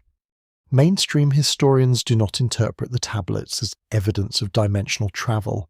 The texts belong to religious literature, disaster memory, and ancient cosmology. No passage provides technical instructions for creating a portal, measuring another dimension, or moving deliberately between parallel worlds. Still, the narrative contains a pattern that invites speculation.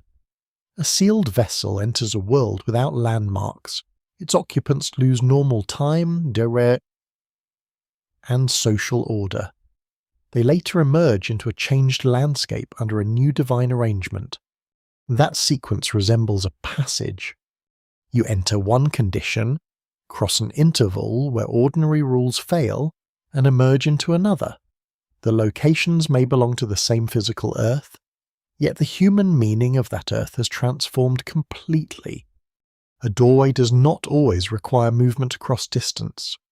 Sometimes the traveller remains near the same place while everything surrounding that place changes.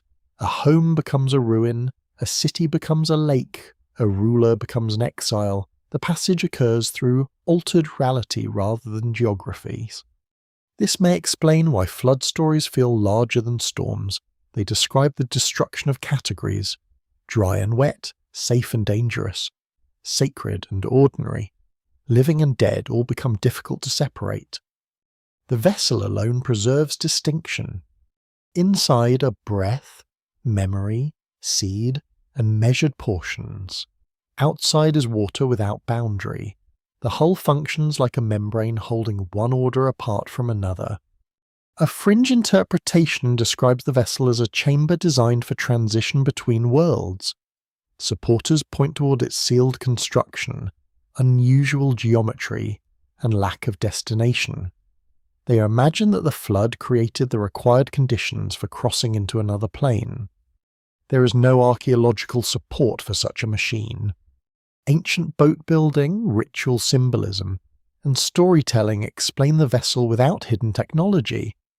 Yet the sealed chamber remains a useful symbol because every threshold requires protection from what lies between departure and arrival. The bridge itself may be the catastrophe. A peaceful gate would permit controlled passage. This event tears the boundaries open through violence.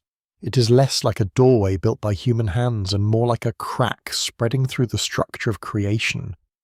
The gods appear able to survive that rupture because they belong to higher regions. Humans cannot endure it without enclosure and divine warning. The flood therefore becomes a test of compatibility between realms. What can cross and remain itself? Water crosses easily. Divine commands cross through dreams and walls. The vessel crosses while carrying life.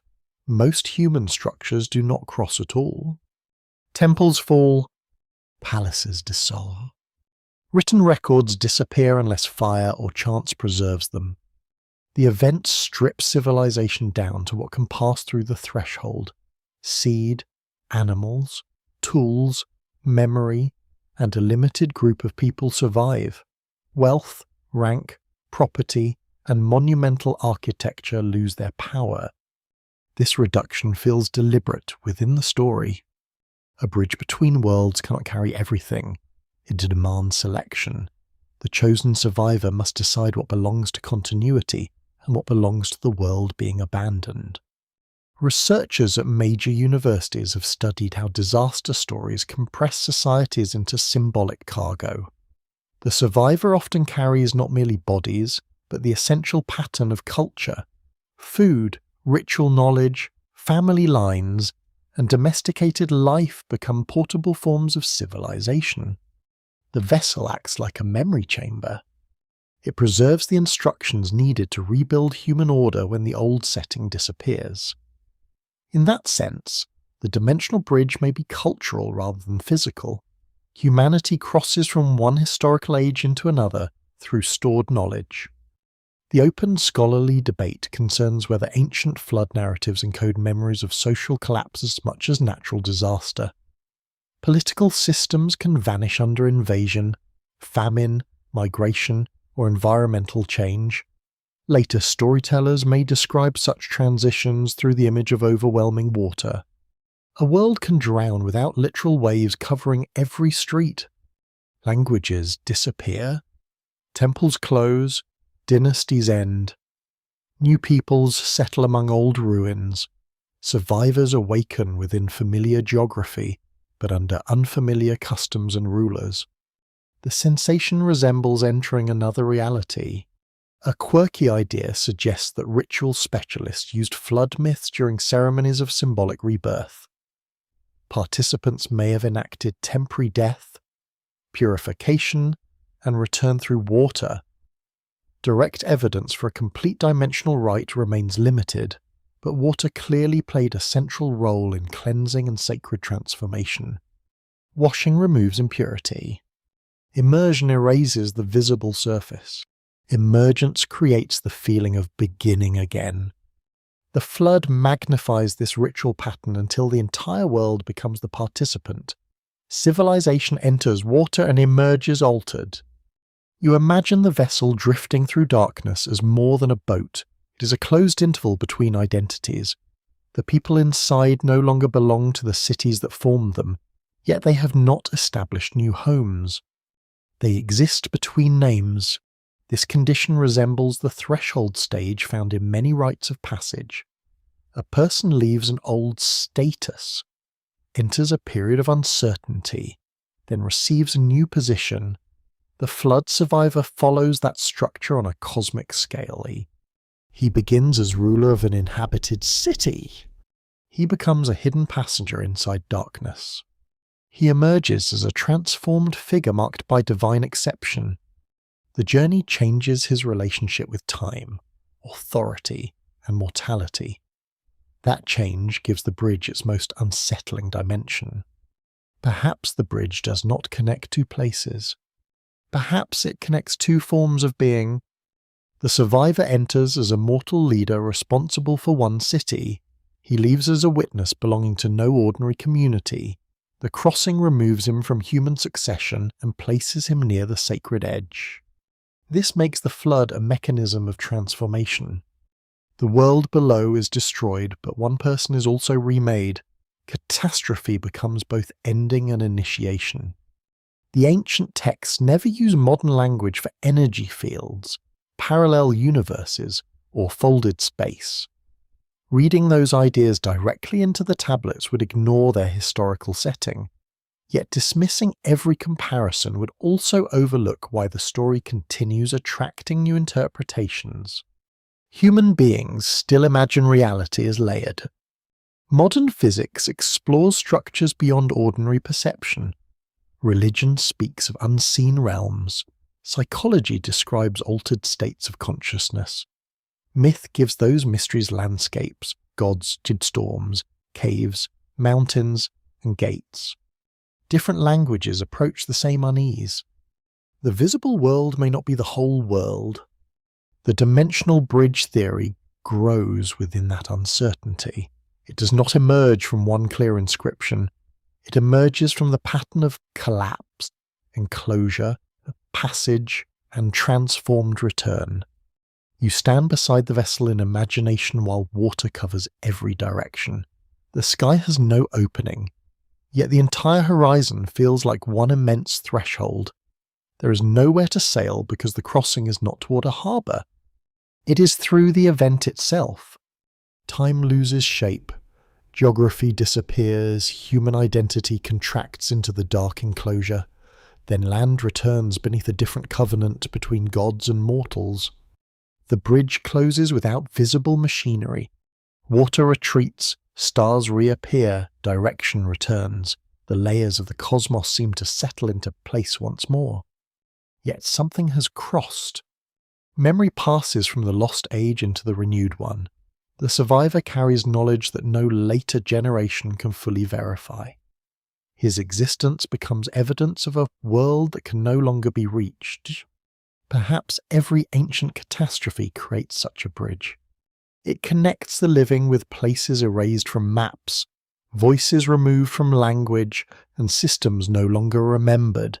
The passage remains open only through story. You listen closely to the tablet.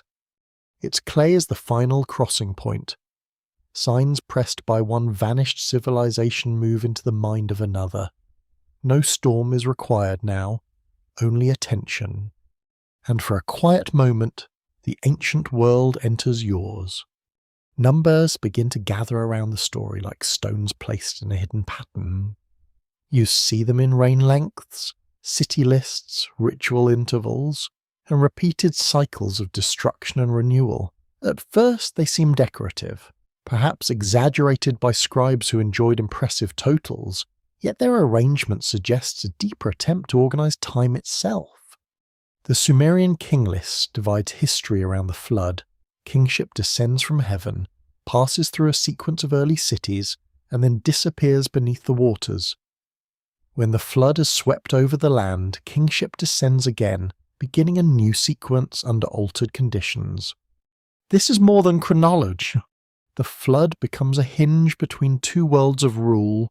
Everything before it belongs to an age of immense rains and sacred distance.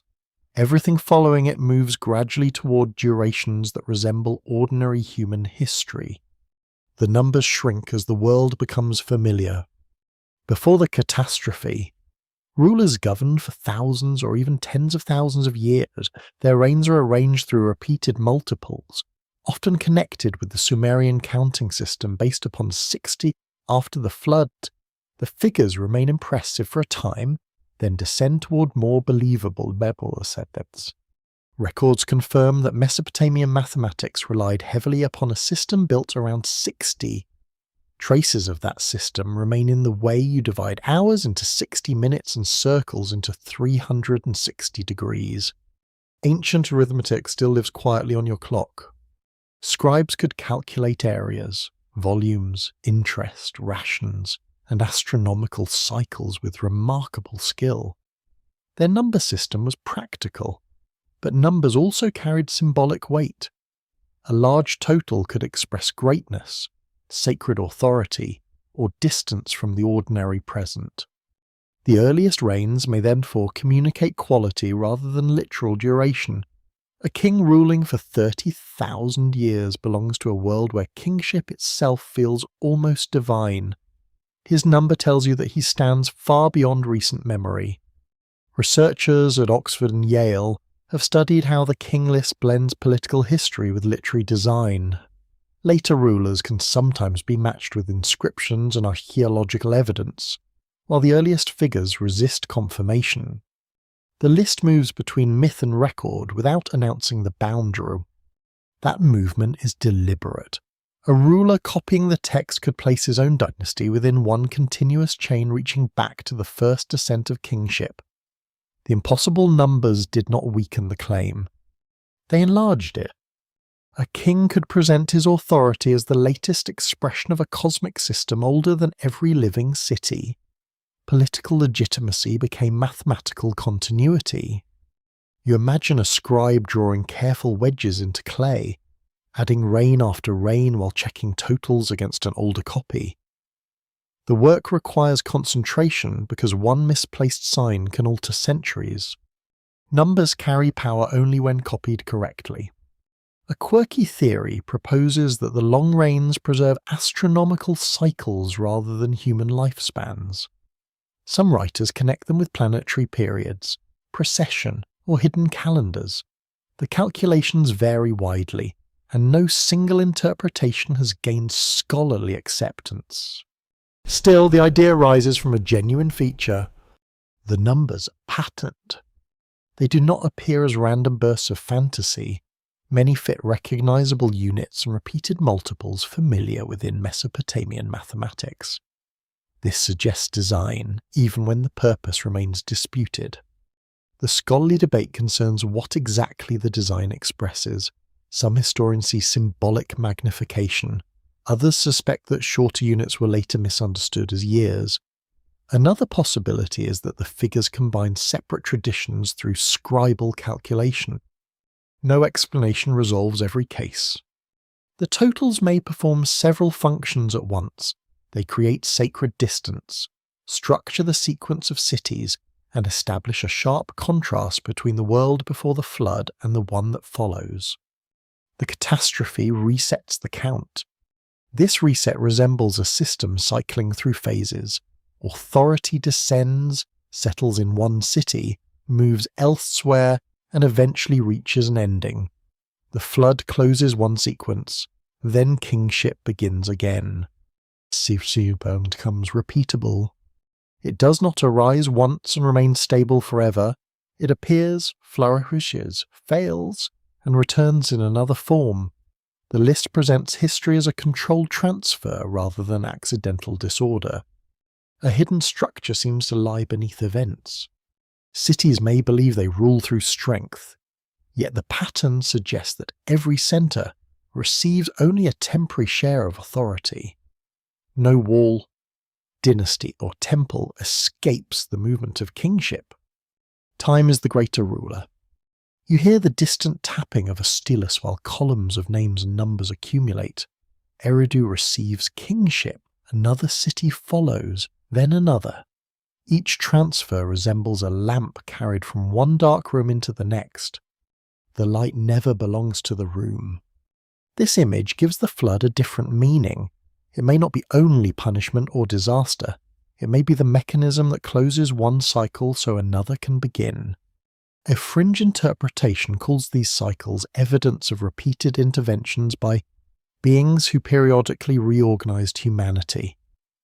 Supporters point toward the descent of kingship and the abrupt division around the flood. Archaeology does not confirm outside managers controlling civilization. Human institutions can rise, collapse, and reappear through migration, conflict, environment, and cultural inheritance. Yet the ancient text itself certainly presents history as supervised from above. That supervision feels systematic. The gods establish cities, appoint rulers, and determine when authority moves. Human history unfolds within a framework whose full rules remain hidden. Numbers help reveal those rules. Repeated intervals can make catastrophe seem scheduled rather than accidental. A reign ends because its allotted measure is complete. A city loses kingship because its turn has passed. The flood arrives at the boundary of an age. The system may be symbolic, but symbols shape expectation. People living under later kings could read the list and understand that no dynasty lasts forever. Every ruler stands within a sequence already filled with endings. This knowledge is quietly subversive. Royal inscriptions praise permanence, but the list preserves replacement. Each king becomes powerful and temporary at the same time. The open discussion among scholars also concerns the order of early cities. Archaeological evidence shows that several named settlements were genuine centres of great antiquity. Yet their sequence in the list may reflect theology, local tradition, or later political interests rather than precise historical succession. The pattern was constructed from memory. One city may have added its own prestige, another may have preserved a rival tradition. Scribes could combine lists while smoothing contradictions into a single sacred flow. Even systems are edited. You consider whether the impossible reigns might represent dynasties rather than individuals. A single royal name could stand for a lineage, office, or long period of local authority. Such explanations remain possible in some cases, though the texts present the figures as kings. Ancient categories need not match modern ones exactly.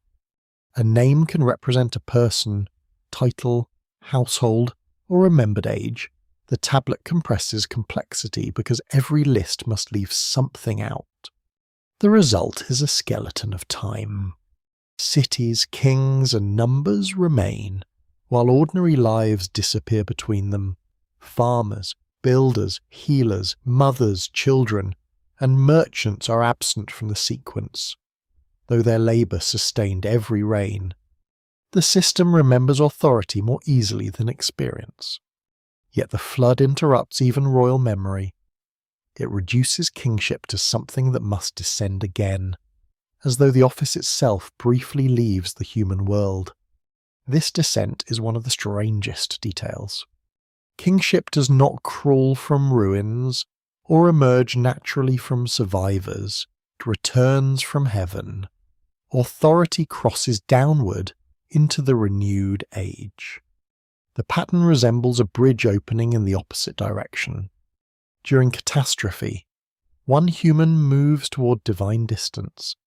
During restoration, kingship moves back toward humanity. The exchange is not equal, but it is carefully balanced. One figure leaves ordinary time. One institution returns. Perhaps the numbers mark that exchange more than duration. They separate sacred ages from human ones, establishing proportions between what can be remembered and what can only be imagined. You look at the long columns again. Thousands of years pass within a few lines. Entire civilizations occupy the space between two marks. The tablet compresses time until history resembles architecture. Each reign becomes a brick. Each city becomes a chamber. The flood becomes a doorway. Beyond it, the scale changes. The early rulers seem almost larger than human, while later kings become increasingly measurable.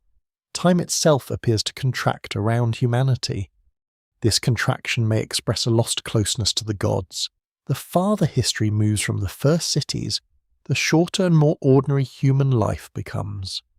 Perhaps the ancient scribes were not claiming biological impossibilities. Perhaps they were describing distance from origin. The earliest age feels vast because it belongs near creation. The present feels brief because it stands far from that sacred beginning. You remain beside the tablet as evening settles over the archive. The numbers no longer look like exaggerations alone.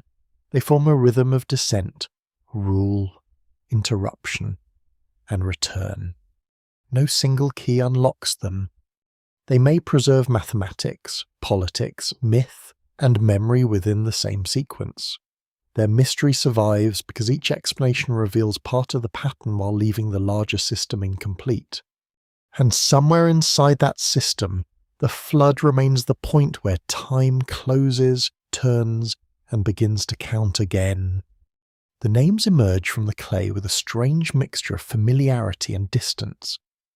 You hear them spoken in temples, copied in lists, and woven into stories about wisdom, judgment, fertility, storms, and kingship. They're called gods, yet their actions often resemble those of rulers, teachers, rivals, and uneasy guardians. These beings do not remain far beyond human concern. They build plans, choose cities, appoint kings, quarrel over decisions, and interfere with mortal life. Their world touches the human world through dreams, omens, ritual, and sudden disaster. This closeness has shaped countless interpretations. Mainstream historians understand the divine figures as part of Mesopotamian religion, where natural forces, political power, social order, and sacred imagination meet within named personalities. A storm is never merely weather when a storm god commands it. A canal is never merely engineering when divine favour governs its water. The gods express how ancient people understood dependence. Rain, harvest, disease, war, childbirth, and political stability all carried risks beyond individual control. Divine figures gave those forces intention, memory, and personality. They made the unpredictable world negotiable through ritual. Yet the tablets sometimes describe these beings as though they belong to an earlier age. They appear near the founding of cities, the descent of kingship, and the first arrangements of human labour. Their presence gathers around origins, when boundaries are still being established and civilization has not yet become ordinary. You imagine a gathering within a high celestial court. Voices rise over questions of population, noise, offerings, and authority. One deity favours destruction, another protects humanity through clever secrecy. A goddess mourns what the council has permitted. The assembly behaves like government. This does not mean the gods were disguised officials. It means human political experience shaped sacred language. People understood power through councils, decrees, rivalries, and privileged access. Heaven reflected the palace. The palace also borrowed authority from heaven. Researchers at Oxford, Yale, and major American universities have examined how Mesopotamian divine councils mirror institutions familiar to ancient urban life. Such studies reveal that religion and government supported one another without becoming identical. A king ruled under divine selection. A temple maintained sacred presence. A council decree could affect both cosmic and earthly order. The divine figures therefore stand above humanity while remaining connected with human structures. Their behaviour feels recognisable because ancient storytellers used the language of court life to describe unseen authority. A quirky fringe theory claims that these beings were survivors from an advanced civilization that existed during an earlier age. Supporters point toward their long lives, unusual knowledge, heavenly origins, and role as instructors. No archaeological evidence confirms such a lost ruling species. Still, the theory grows from genuine narrative details. Some gods teach agriculture, writing, building, healing, divination, or law. They do not merely receive worship, they help define civilization. This teaching role is especially important. When a culture explains the origin of a skill through a divine figure, it gives that skill sacred legitimacy. Writing becomes more than technique. Law becomes more than human agreement. Agriculture becomes part of cosmic order. Knowledge descends. The phrase can sound like revelation, education, or transmission from another realm. Its meaning depends upon the listener. You enter a temple school where a teacher recites lists of divine names. Each name carries titles, family relationships, sacred cities, symbols, and responsibilities. Students must learn this network because the pantheon is not random. It has structure. Some gods belong to the sky, others rule rivers, wisdom, love, war, storms, or the dead. Their domains overlap, and their status changes across cities and centuries. A deity powerful in one city may appear less central elsewhere. Political change can raise one cult and reduce another. When a city becomes dominant, its patron god may gain wider prestige. Sacred hierarchy and human history move together. The open scholarly debate concerns how unified Mesopotamian religion truly was. Some researchers emphasize shared myths and broad divine families. Others stress local variation, separate traditions, and changing theology across long periods. There was no single unchanging system. Sumerian, Akkadian, Babylonian, and Assyrian communities inherited and reshaped divine identities. Names could merge. Titles could transfer. One deity might absorb the qualities of another. The pantheon evolved. This makes ancient divine genealogy difficult to reconstruct. A family tree that appears clear in one text may differ elsewhere. Such variation frustrates modern readers who prefer one stable answer. So, the ancient world tolerated layers. A god could be a local patron, cosmic force, royal symbol, and literary character without contradiction. These identities accumulated rather than replacing one another. Perhaps this is why the beings feel older than history. They carry memories from many communities and generations. Each retelling adds another title, relationship, or function. A single divine figure becomes a vessel for centuries of cultural experience. The flood survivors meet these powers at the edge of a broken world. The gods do not appear as distant abstractions. They argue over human survival and reconsider the system that governs life. Their disagreement reveals limits. Even divine authority does not appear simple or perfectly unified. Wisdom opposes command, compassion confronts destruction, regret enters the assembly. The gods are powerful, but not emotionally complete. This feature has troubled theologians and fascinated historians. Ancient Mesopotamian religion does not always present divine behavior as morally ideal. Gods may become jealous, angry, fearful, possessive, or devoured. Humans must live beneath that uncertainty. The arrangement is slightly unsettling because righteousness offers no absolute protection. A devout person may still suffer when larger powers collide. Survival may depend upon secret favour rather than public justice. The wise God becomes central within that tension. He protects humanity through indirect speech and strategic obedience. His wisdom lies not in open rebellion, but in finding a path through a dangerous decree. He is a guardian through cleverness. This quality has encouraged modern comparisons with culture heroes who preserve knowledge during collapse. In some fringe retellings, he becomes a member of an earlier civilization who refuses to allow human extinction. The evidence does not require that conclusion. Yet the narrative role remains clear. He preserves continuity against a decision that would erase it. You hear another possibility within the story. Perhaps the gods are memories of human elites, priestly specialists, or powerful ruliers transformed through centuries of storytelling. Historians have considered forms of this theory cautiously. Some divine traits may reflect royal institutions or remembered heroes, but reducing every god to a deified person creates problems. Many deities are deeply connected with natural forces and ritual systems that cannot be explained through biography alone. The gods are larger than forgotten kings. They are also not detached from kingship. Ancient rulers sometimes claim divine ancestry, divine adoption, or exceptional closeness to sacred powers. Such claims strengthened authority and placed royal families within the cosmic order. A king could become more than human without becoming identical to a god.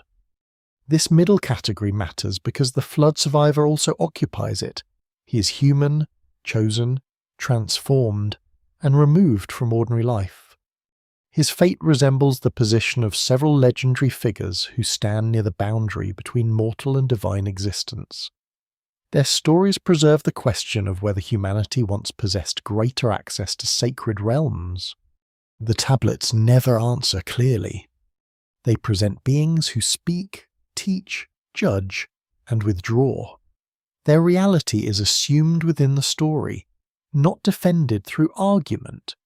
Ancient listeners did not need laboratory proof to enter the narrative. They recognized the gods through ritual, tradition, and the order of their world. Modern readers face a different problem. You stand outside that belief system while trying to understand it. The temptation is either to dismiss the beings as fantasy or reinterpret them as hidden technologies. Both choices may be too simple. Myth can preserve social memory, environmental fear, political structure, and philosophical reflection without reducing to literal history. It can also carry details whose original meaning has partly vanished. The beings from the earlier age may therefore represent several truths at once. They embody divine forces, inherited stories, sacred institutions, and memories of human dependence. Their mystery survives because no single explanation contains them. The clay tablets offer names, titles, actions, and relationships. They do not provide photographs, bodies, or technical descriptions. They preserve presence through narrative. You feel that presence in the silence between lines. A god warns through a wall, another commands destruction, others gather around smoke, and their actions shape history, yet they remain unseen. Perhaps the earlier age was not populated by another species. Perhaps it was populated by a different relationship between humanity and the sacred. The gods stood closer.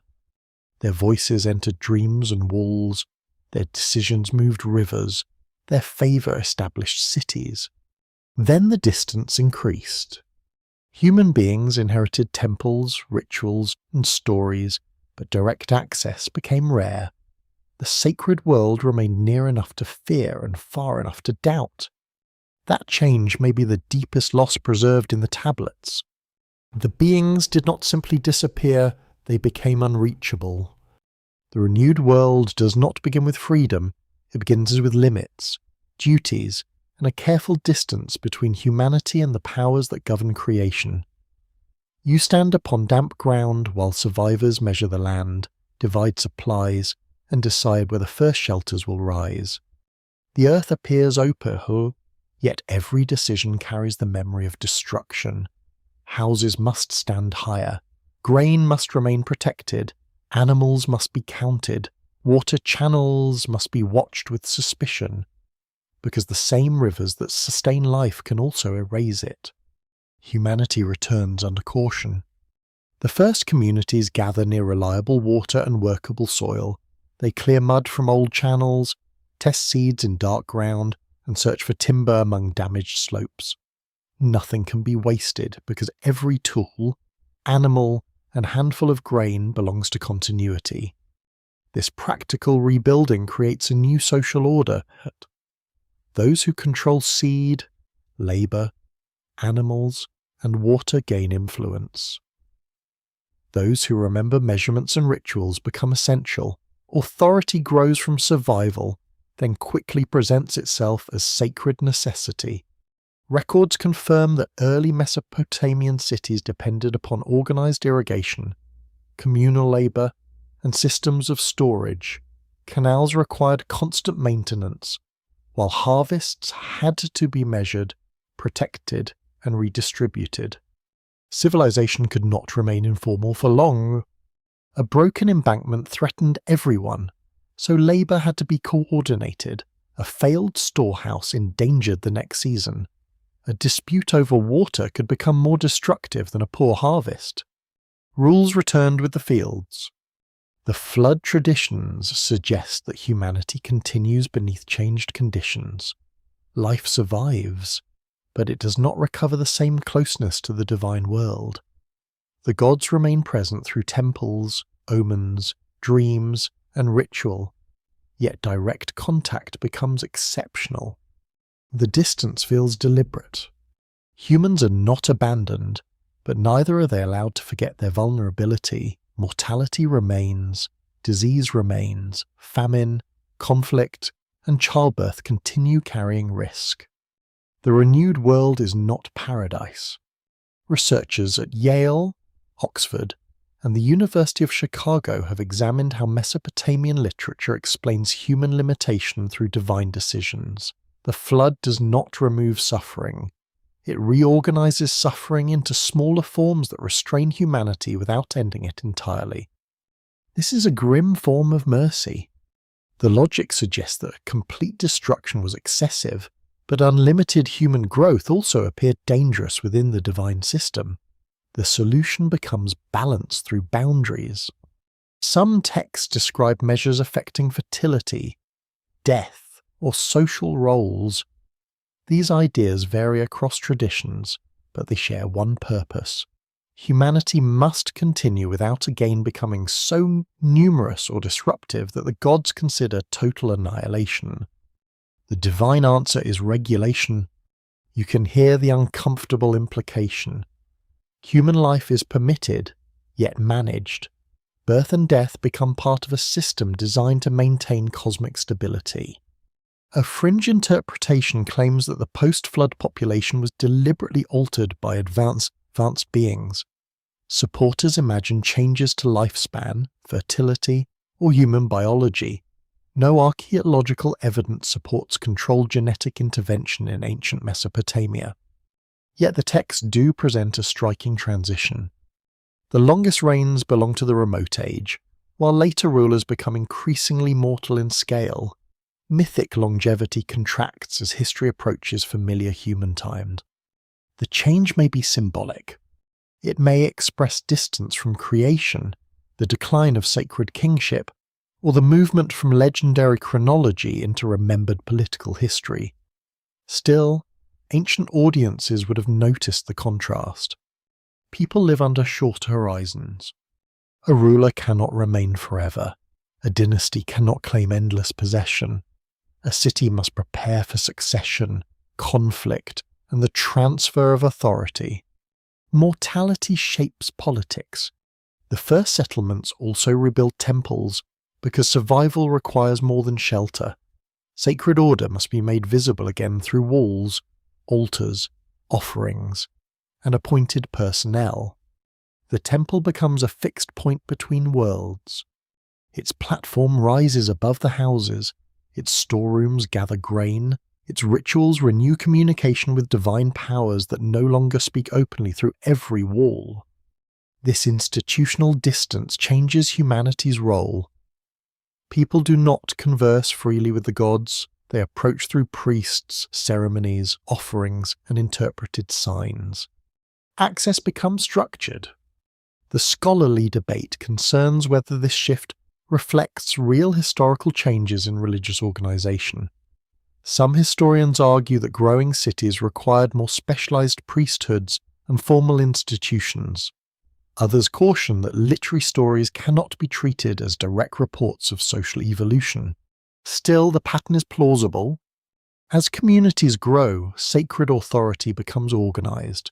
Ritual knowledge is guarded. Offices become hereditary or appointed. Temples accumulate land, labor, and political influence. The divine world moves behind administration. A prayer requires the correct words, an omen requires trained interpretation, a festival requires planning, resources, and hierarchy. Mystery gains paperwork. This may sound almost humorous, yet it reveals something important. The distance between humans and gods is managed by institutions. Sacred uncertainty becomes social power. You enter a rebuilt settlement where a scribe records rations beside a temple wall. Farmers bring grain. Herdsmen report livestock. Priests prepare offerings. A ruler receives petitions concerning canals and property. Life has resumed, but under a stronger awareness of fragility. A council decree can change law. A failed ritual may be blamed for disaster. A ruler's legitimacy depends upon maintaining order between heaven, city, and fields. Humanity becomes servant, builder, and witness. The old traditions often describe people as created to perform labor for the gods. This does not mean every task was understood as slavery in a simple modern sense. Work sustained temples, fields, households, and the cosmic relationships. Still, the hierarchy is clear. Humans cultivate what the gods own. Kings administer what the gods grant. Priests maintain what the gods require. The flood reinforces that depender. It demonstrates that civilization exists by permission, not by permanent right. Every wall stands beneath divine tolerance. A quirky possibility appears in later interpretations. Some imagine that post-flood rulers inherited fragments of forbidden knowledge from the survivor, including mathematics, astronomy, and sacred building techniques. There is no evidence for one secret archive controlling these developments. Knowledge more likely survived through communities, migration, oral teaching, and written traditions where available. Skills do not need one hidden source to endure, yet catastrophe does select knowledge. A community rebuilding after destruction preserves what seems most necessary. Agricultural timing, construction, medicine, ritual, and calculation may receive priority, while less practical arts temporarily fade. Survival edits culture. The world that emerges may resemble the lost one, but it cannot duplicate it. Certain crafts disappear, place names shift, new rulers claim old traditions, and memories become stories, and stories become authority. This process helps explain how flood survivors can become founders. They carry legitimacy from the destroyed age into the renewed one. Their descendants may claim special status because their lineage crosses the catastrophe. Ancestry becomes a bridge. The open scholarly discussion asks whether later kings used flood traditions to justify political power. A ruler who places his dynasty within the restored order can present himself as heir to cosmic renewal. He does not merely govern land. He governs the world that was allowed to continue. You feel the weight of that claim inside every inscription. The king builds walls, digs canals, restores temples, and promises justice because disorder remains the great enemy. Floodwater becomes the ultimate image of disorder. To govern well is to keep boundaries intact. Rivers must remain within channels. Property must remain within law. Social ranks must remain within expected roles. Temples must remain supplied. Order is maintenance. Humanity's purpose becomes less mysterious when viewed through this lens. People serve because the cosmos requires continuous work. Fields do not irrigate themselves. Walls do not repair themselves. Rituals do not perform themselves. Creation remains unfinished. Perhaps that is why humans are necessary. The gods may establish the pattern, but mortals sustain it through repetition. Every harvest, canal repair, legal judgment, an offering renews the fragile arrangement. This role contains both dignity and burden. Humans matter because the system depends upon them. They are limited because the system does not trust them completely. You walk through the settlement at dusk.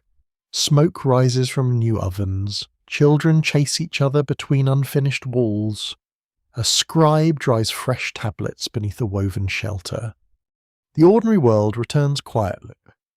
No heavenly voice announces that the danger has passed forever. No divine promise removes uncertainty. People continue because continuing is the only answer available. The gods are farther away now. They speak through signs, storms, dreams, and priests. Their silence becomes part of the renewed order. Humanity remains below, building again, beneath a sky that once opened. The tablet survives as clay, but the event survives as memory.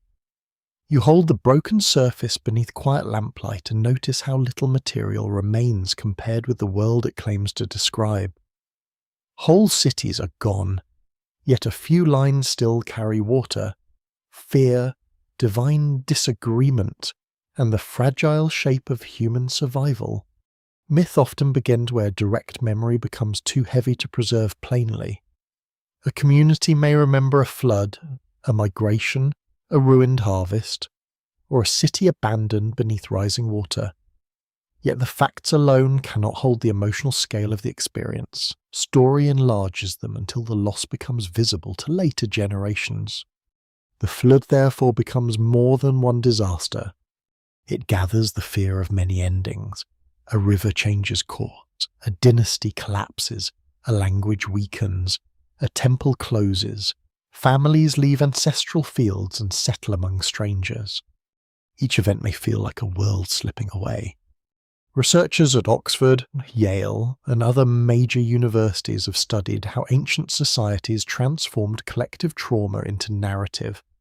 Their work suggests that myths can preserve historical pressures without recording them as exact chronicles. A story may remember the shape of suffering even when dates, places, and causes merge. This makes myth neither simple fact nor simple invention. It becomes cultural memory arranged for survival. The Sumerian flood tradition preserves nature divided into two conditions. One belongs to sacred kings, impossibly long reigns, and close divine intervention. The other belongs to shorter life, renewed cities, and greater distance from the depth. The flood stands between them like a curtain. A historical collapse could produce exactly this feeling.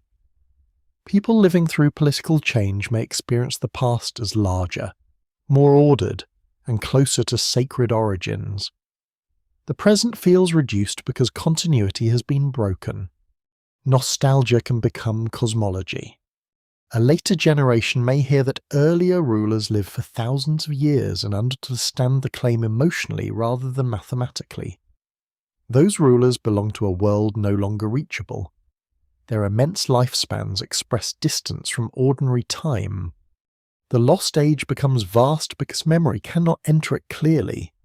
You imagine families gathered at night while an elder describes the old city. She remembers a temple platform, a market beside the canal, and a courtyard shaded by palms. Her children have never seen those places. To them, memory already resembles legend. Another generation passes. The city becomes more magnificent in the telling. Its rulers become wiser. Its walls become higher. Its destruction becomes more complete. Soon the place belongs to sacred history. Records confirm that Mesopotamian scribes copied older compositions across many centuries. Each copy preserved important structures while allowing small changes in language, emphasis, and theology. This slow transmission gave a story's remarkable endurance. It also allowed them to absorb new meanings. A flood tale could speak differently to a city threatened by war, drought, disease, or political conquest. The waters remained, but audiences found their own fears inside them. Myth adapts because survival requires relevance. A quirky theory claims that the story intentionally disguises a forgotten scientific event beneath religious language. Supporters argue that priests encoded knowledge to protect it from hostile rulers or unprepared populations. There is no clear evidence for a secret scientific code. Ancient scribes certainly guarded specialized knowledge, especially ritual, omen reading, mathematics, and celestial observation. Yet the flood texts function openly as literature and sacred tradition, not as concealed technical manuals. Still, disguise is not entirely the wrong metaphor. Myth can protect memory by changing its form. A precise report may lose meaning when the society that created it disappears. A powerful story can survive because it speaks to emotion, ritual, and identity. The event hides inside the narrative, not necessarily because someone planned concealment, but because symbolic form travels farther than explanation. A list of water levels may be forgotten. A story about the end of the world may endure. The scholarly debate concerns how much historical information can responsibly be recovered from such narratives. Some historians treat myth as a valuable source for environmental and social memory. Others warn that literary structures can create false impressions of continuity. Both cautions matter. A myth may preserve the memory of flooding without identifying one flood. It may remember migration without naming every route. It may encode social collapse without separating famine from warfare. The story compresses complexity. This compression gives it strength, but also ambiguity. You listen to the flood narrative as though it were a vessel carrying broken pieces of several ages.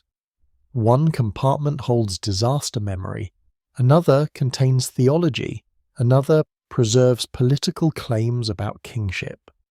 Still another carries the human fear of being forgotten. The dimensional bridge may belong inside that final compartment. A lost civilization does not need to pass physically into another universe to become unreachable. Time alone can create a distance more severe than geography. No road leads to a vanished language. No boat reaches a city buried beneath 10 meters of earth.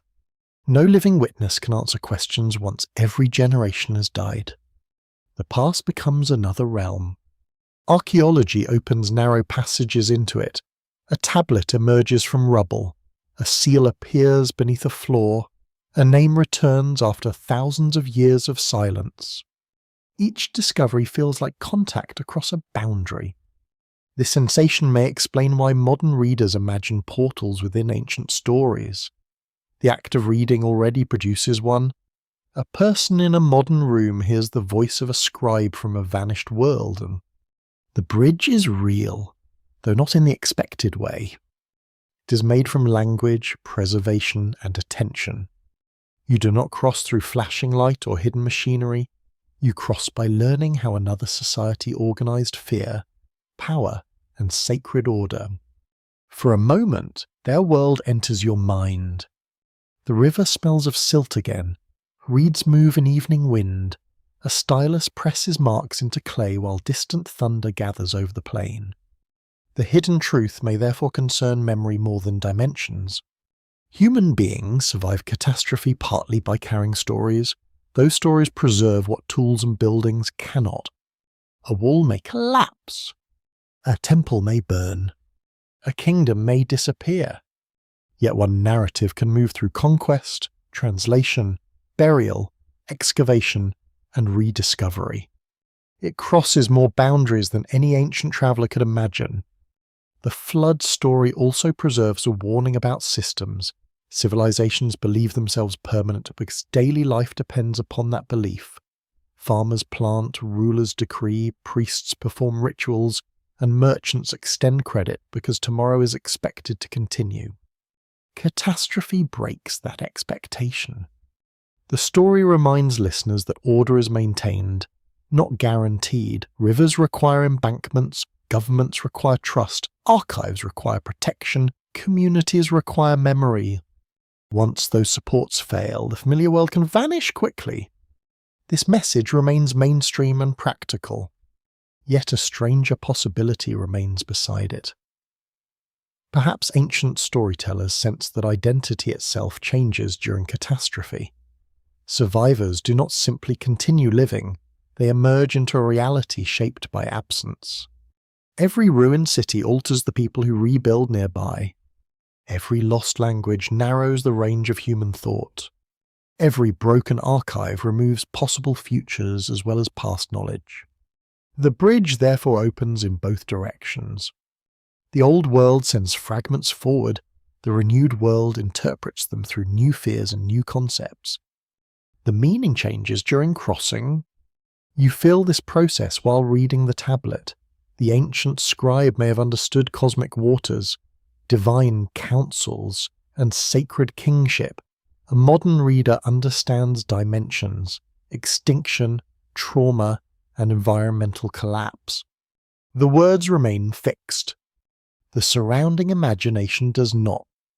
A fringe reader sees visitors from another world, a historian sees regional flood memory, a theologian sees judgment and mercy, a psychologist sees transformation through crisis. None encounters the text without carrying another world into it. Perhaps this is why the story never settles into one explanation. It functions like a reflective surface, holding ancient structure while revealing modern desire. You search for hidden technology because your age trusts machinery. You search for trauma because your age studies memory. You search for climate disaster because your age fears environmental instability. The tablet receives each question without answering completely. That silence keeps it alive. A text with one final meaning can become closed. A fragment invites return because its missing lines leave room for thought. The scholarly restraint is important here. The absence of an explanation does not prove a secret. A damaged passage remains damaged.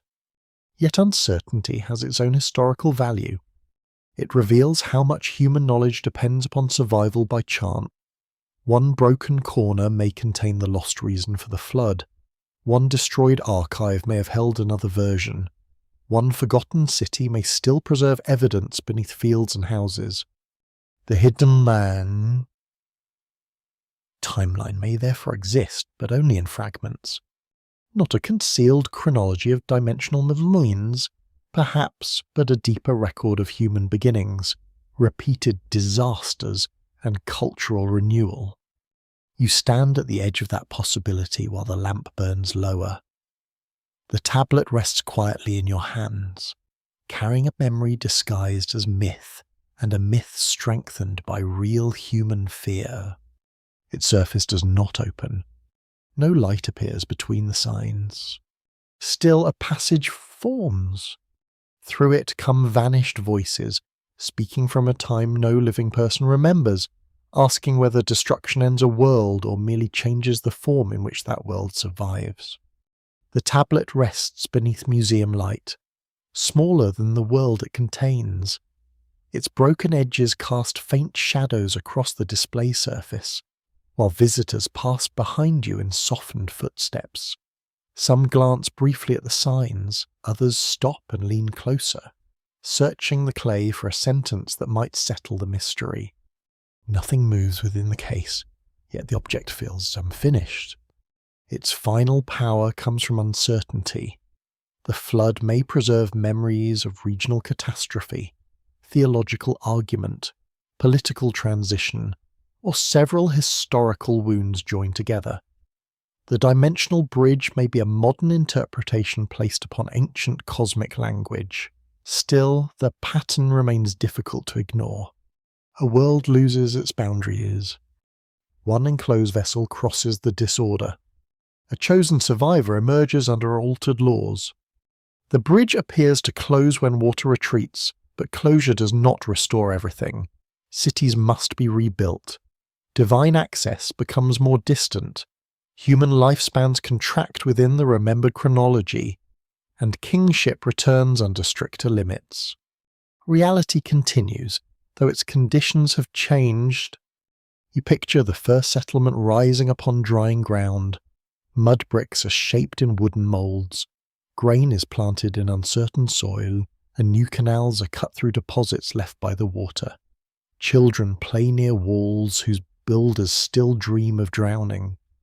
Their ordinary lives become an answer to catastrophe. No great declaration is needed. A cooking fire, a repaired roof, and a newly planted field all prove that the world has not ended completely. Humanity resumes through small acts repeated with patience. Records confirm that Mesopotamian cities were rebuilt many times upon earlier foundations. Houses collapsed, streets shifted, and temple platforms rose higher as generations added new construction above old remains. The city became a layered memory.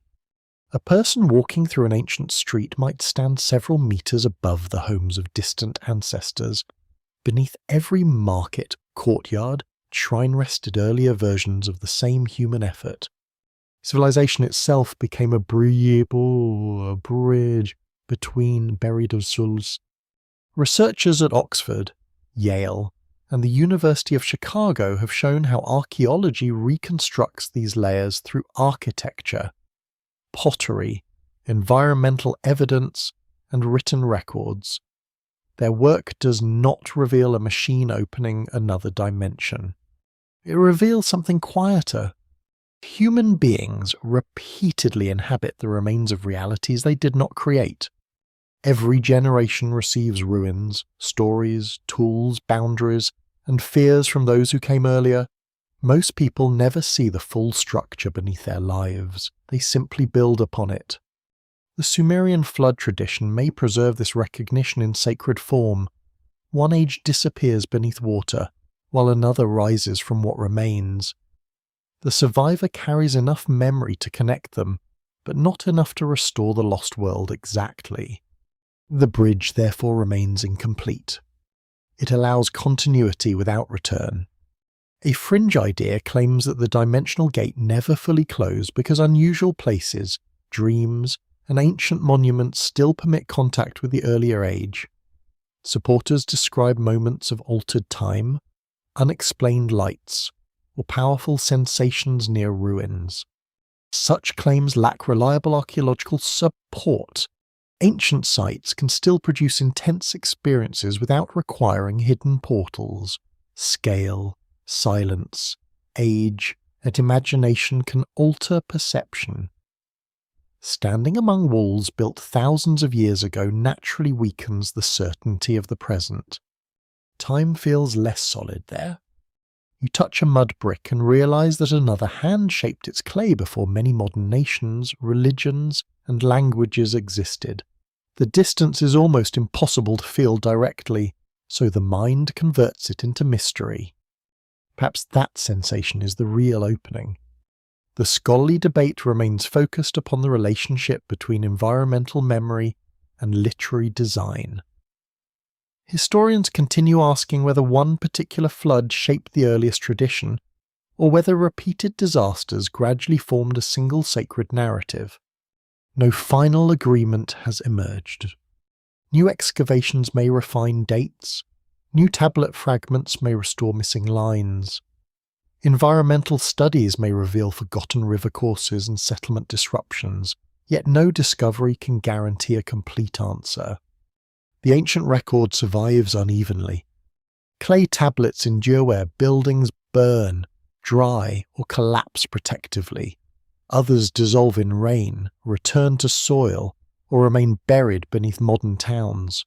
What survives may represent only a small fraction of what once existed. Silence therefore dominated the archive. The missing material is greater than the preserved material. Lost songs, rituals, letters, histories, and arguments once filled rooms that no longer exist. The flood story reaches you because chance allowed certain copies to endure. That survival resembles selection inside the vessel. A small portion crosses, the rest disappears. This parallel does not prove deliberate design, but it gives the tablet an almost symbolic destiny. The story of preservation is itself preserved through catastrophe. Fire hardens clay. Collapse seals rooms. Burial protects words. Destruction becomes the method by which memory travels. You look again at the signs and notice their physical depth. Each wedge is a small hollow pressed into wet earth.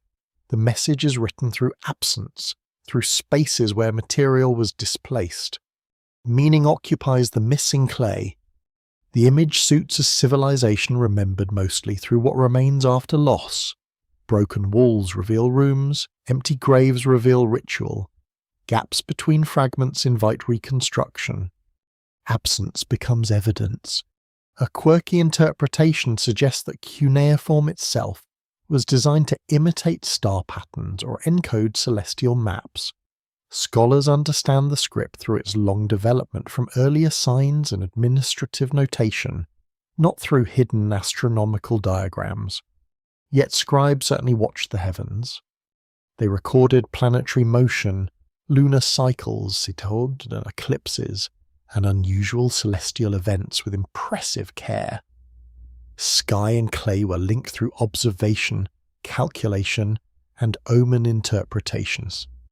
The heavens left patterns. The scribes pressed patterns into earth. Between them stood the human observer, translating one realm into another. This may be the oldest bridge in the story. Human consciousness connects what lies above, below, within, and beyond. It turns thunder into divine speech, sediment into history, and fragments into possible worlds. Sometimes that power clarifies. Sometimes it invents. The challenge is to remain open without becoming careless. The dimensional reading can be explored as symbolism, speculation, and modern mythology, but it should not be presented as a proven translation of the tablet. Wonder does not require false certainty. The ancient account is already strange enough. A divine council chooses destruction. A warning passes indirectly through a wall. A sealed vessel preserves a fragment of life. The survivor crosses a world without direction and receives a fate outside ordinary humanity. These details deserve patience. You do not need to force machinery beneath every sacred image. You do not need to remove mystery by reducing every line to weather either. The story can remain between explanation. Perhaps a regional flood became a universal memory. Perhaps political collapse entered the waters. Perhaps the ancient writers used catastrophe to describe a spiritual boundary between ages. It is possible that several truths overlap. The bridge may be environmental, carrying survivors across disaster. It may be cultural, carrying knowledge between civilizations. It may be psychological, carrying a person from one identity into another. It may also be linguistic, carrying ancient sacred geography into modern ideas of dimensions. Each crossing changes what travels through it. The survivor is transformed. The story is transformed. You are transformed slightly through listening. The museum grows quieter as evening approaches. Reflections deepen across the glass, and the clay appears suspended within darkness. The signs remain visible, though their meanings seem to recede whenever you approach too confidently. Perhaps that is appropriate. An ancient mystery should not end like a solved puzzle. It should remain like a distant light seen across water, clear enough to guide attention, but too far away to identify completely. You take one final look. The tablet does not announce that a dimensional gate opened. It describes a world whose layers failed, a passage through chaos, and a survivor who no longer belonged entirely to ordinary time. That may be metaphor.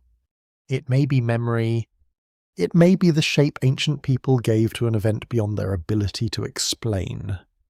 The glass reflects your face over the clay, joining the present with the ancient surface. For a moment, two worlds occupy the same space without touching. Then you step away. The tablet remains behind, silent beneath its careful light. Outside the museum, evening settles over streets, windows, traffic, and people returning home. The modern world appears secure.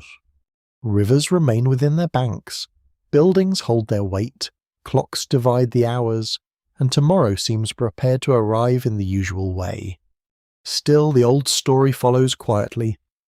It reminds you that every civilization rests upon agreements with water, weather, memory, and time. It reminds you that permanence is often a feeling created by repetition. And now the pace begins to soften. You no longer need to search for the exact place where the bridge opened. You can let the question rest beside you without answering it.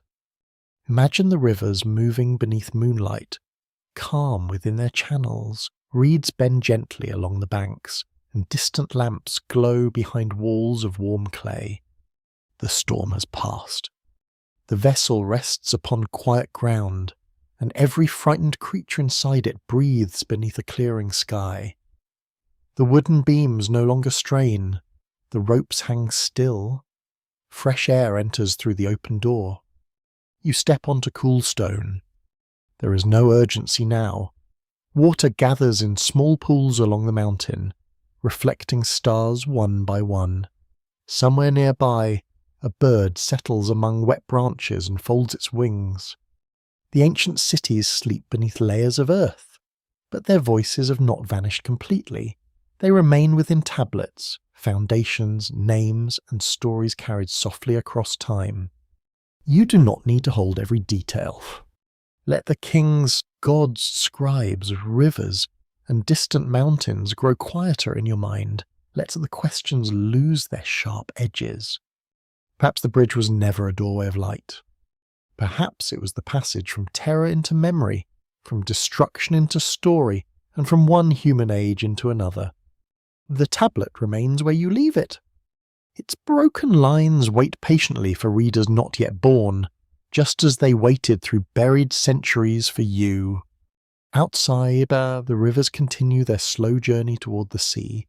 They carry silt, moonlight, forgotten names, and the faint memory of worlds that once stood along their banks. Your breathing becomes steady. The museum lights fade in imagination, and the clay returns gently to darkness. No final answer follows you into sleep.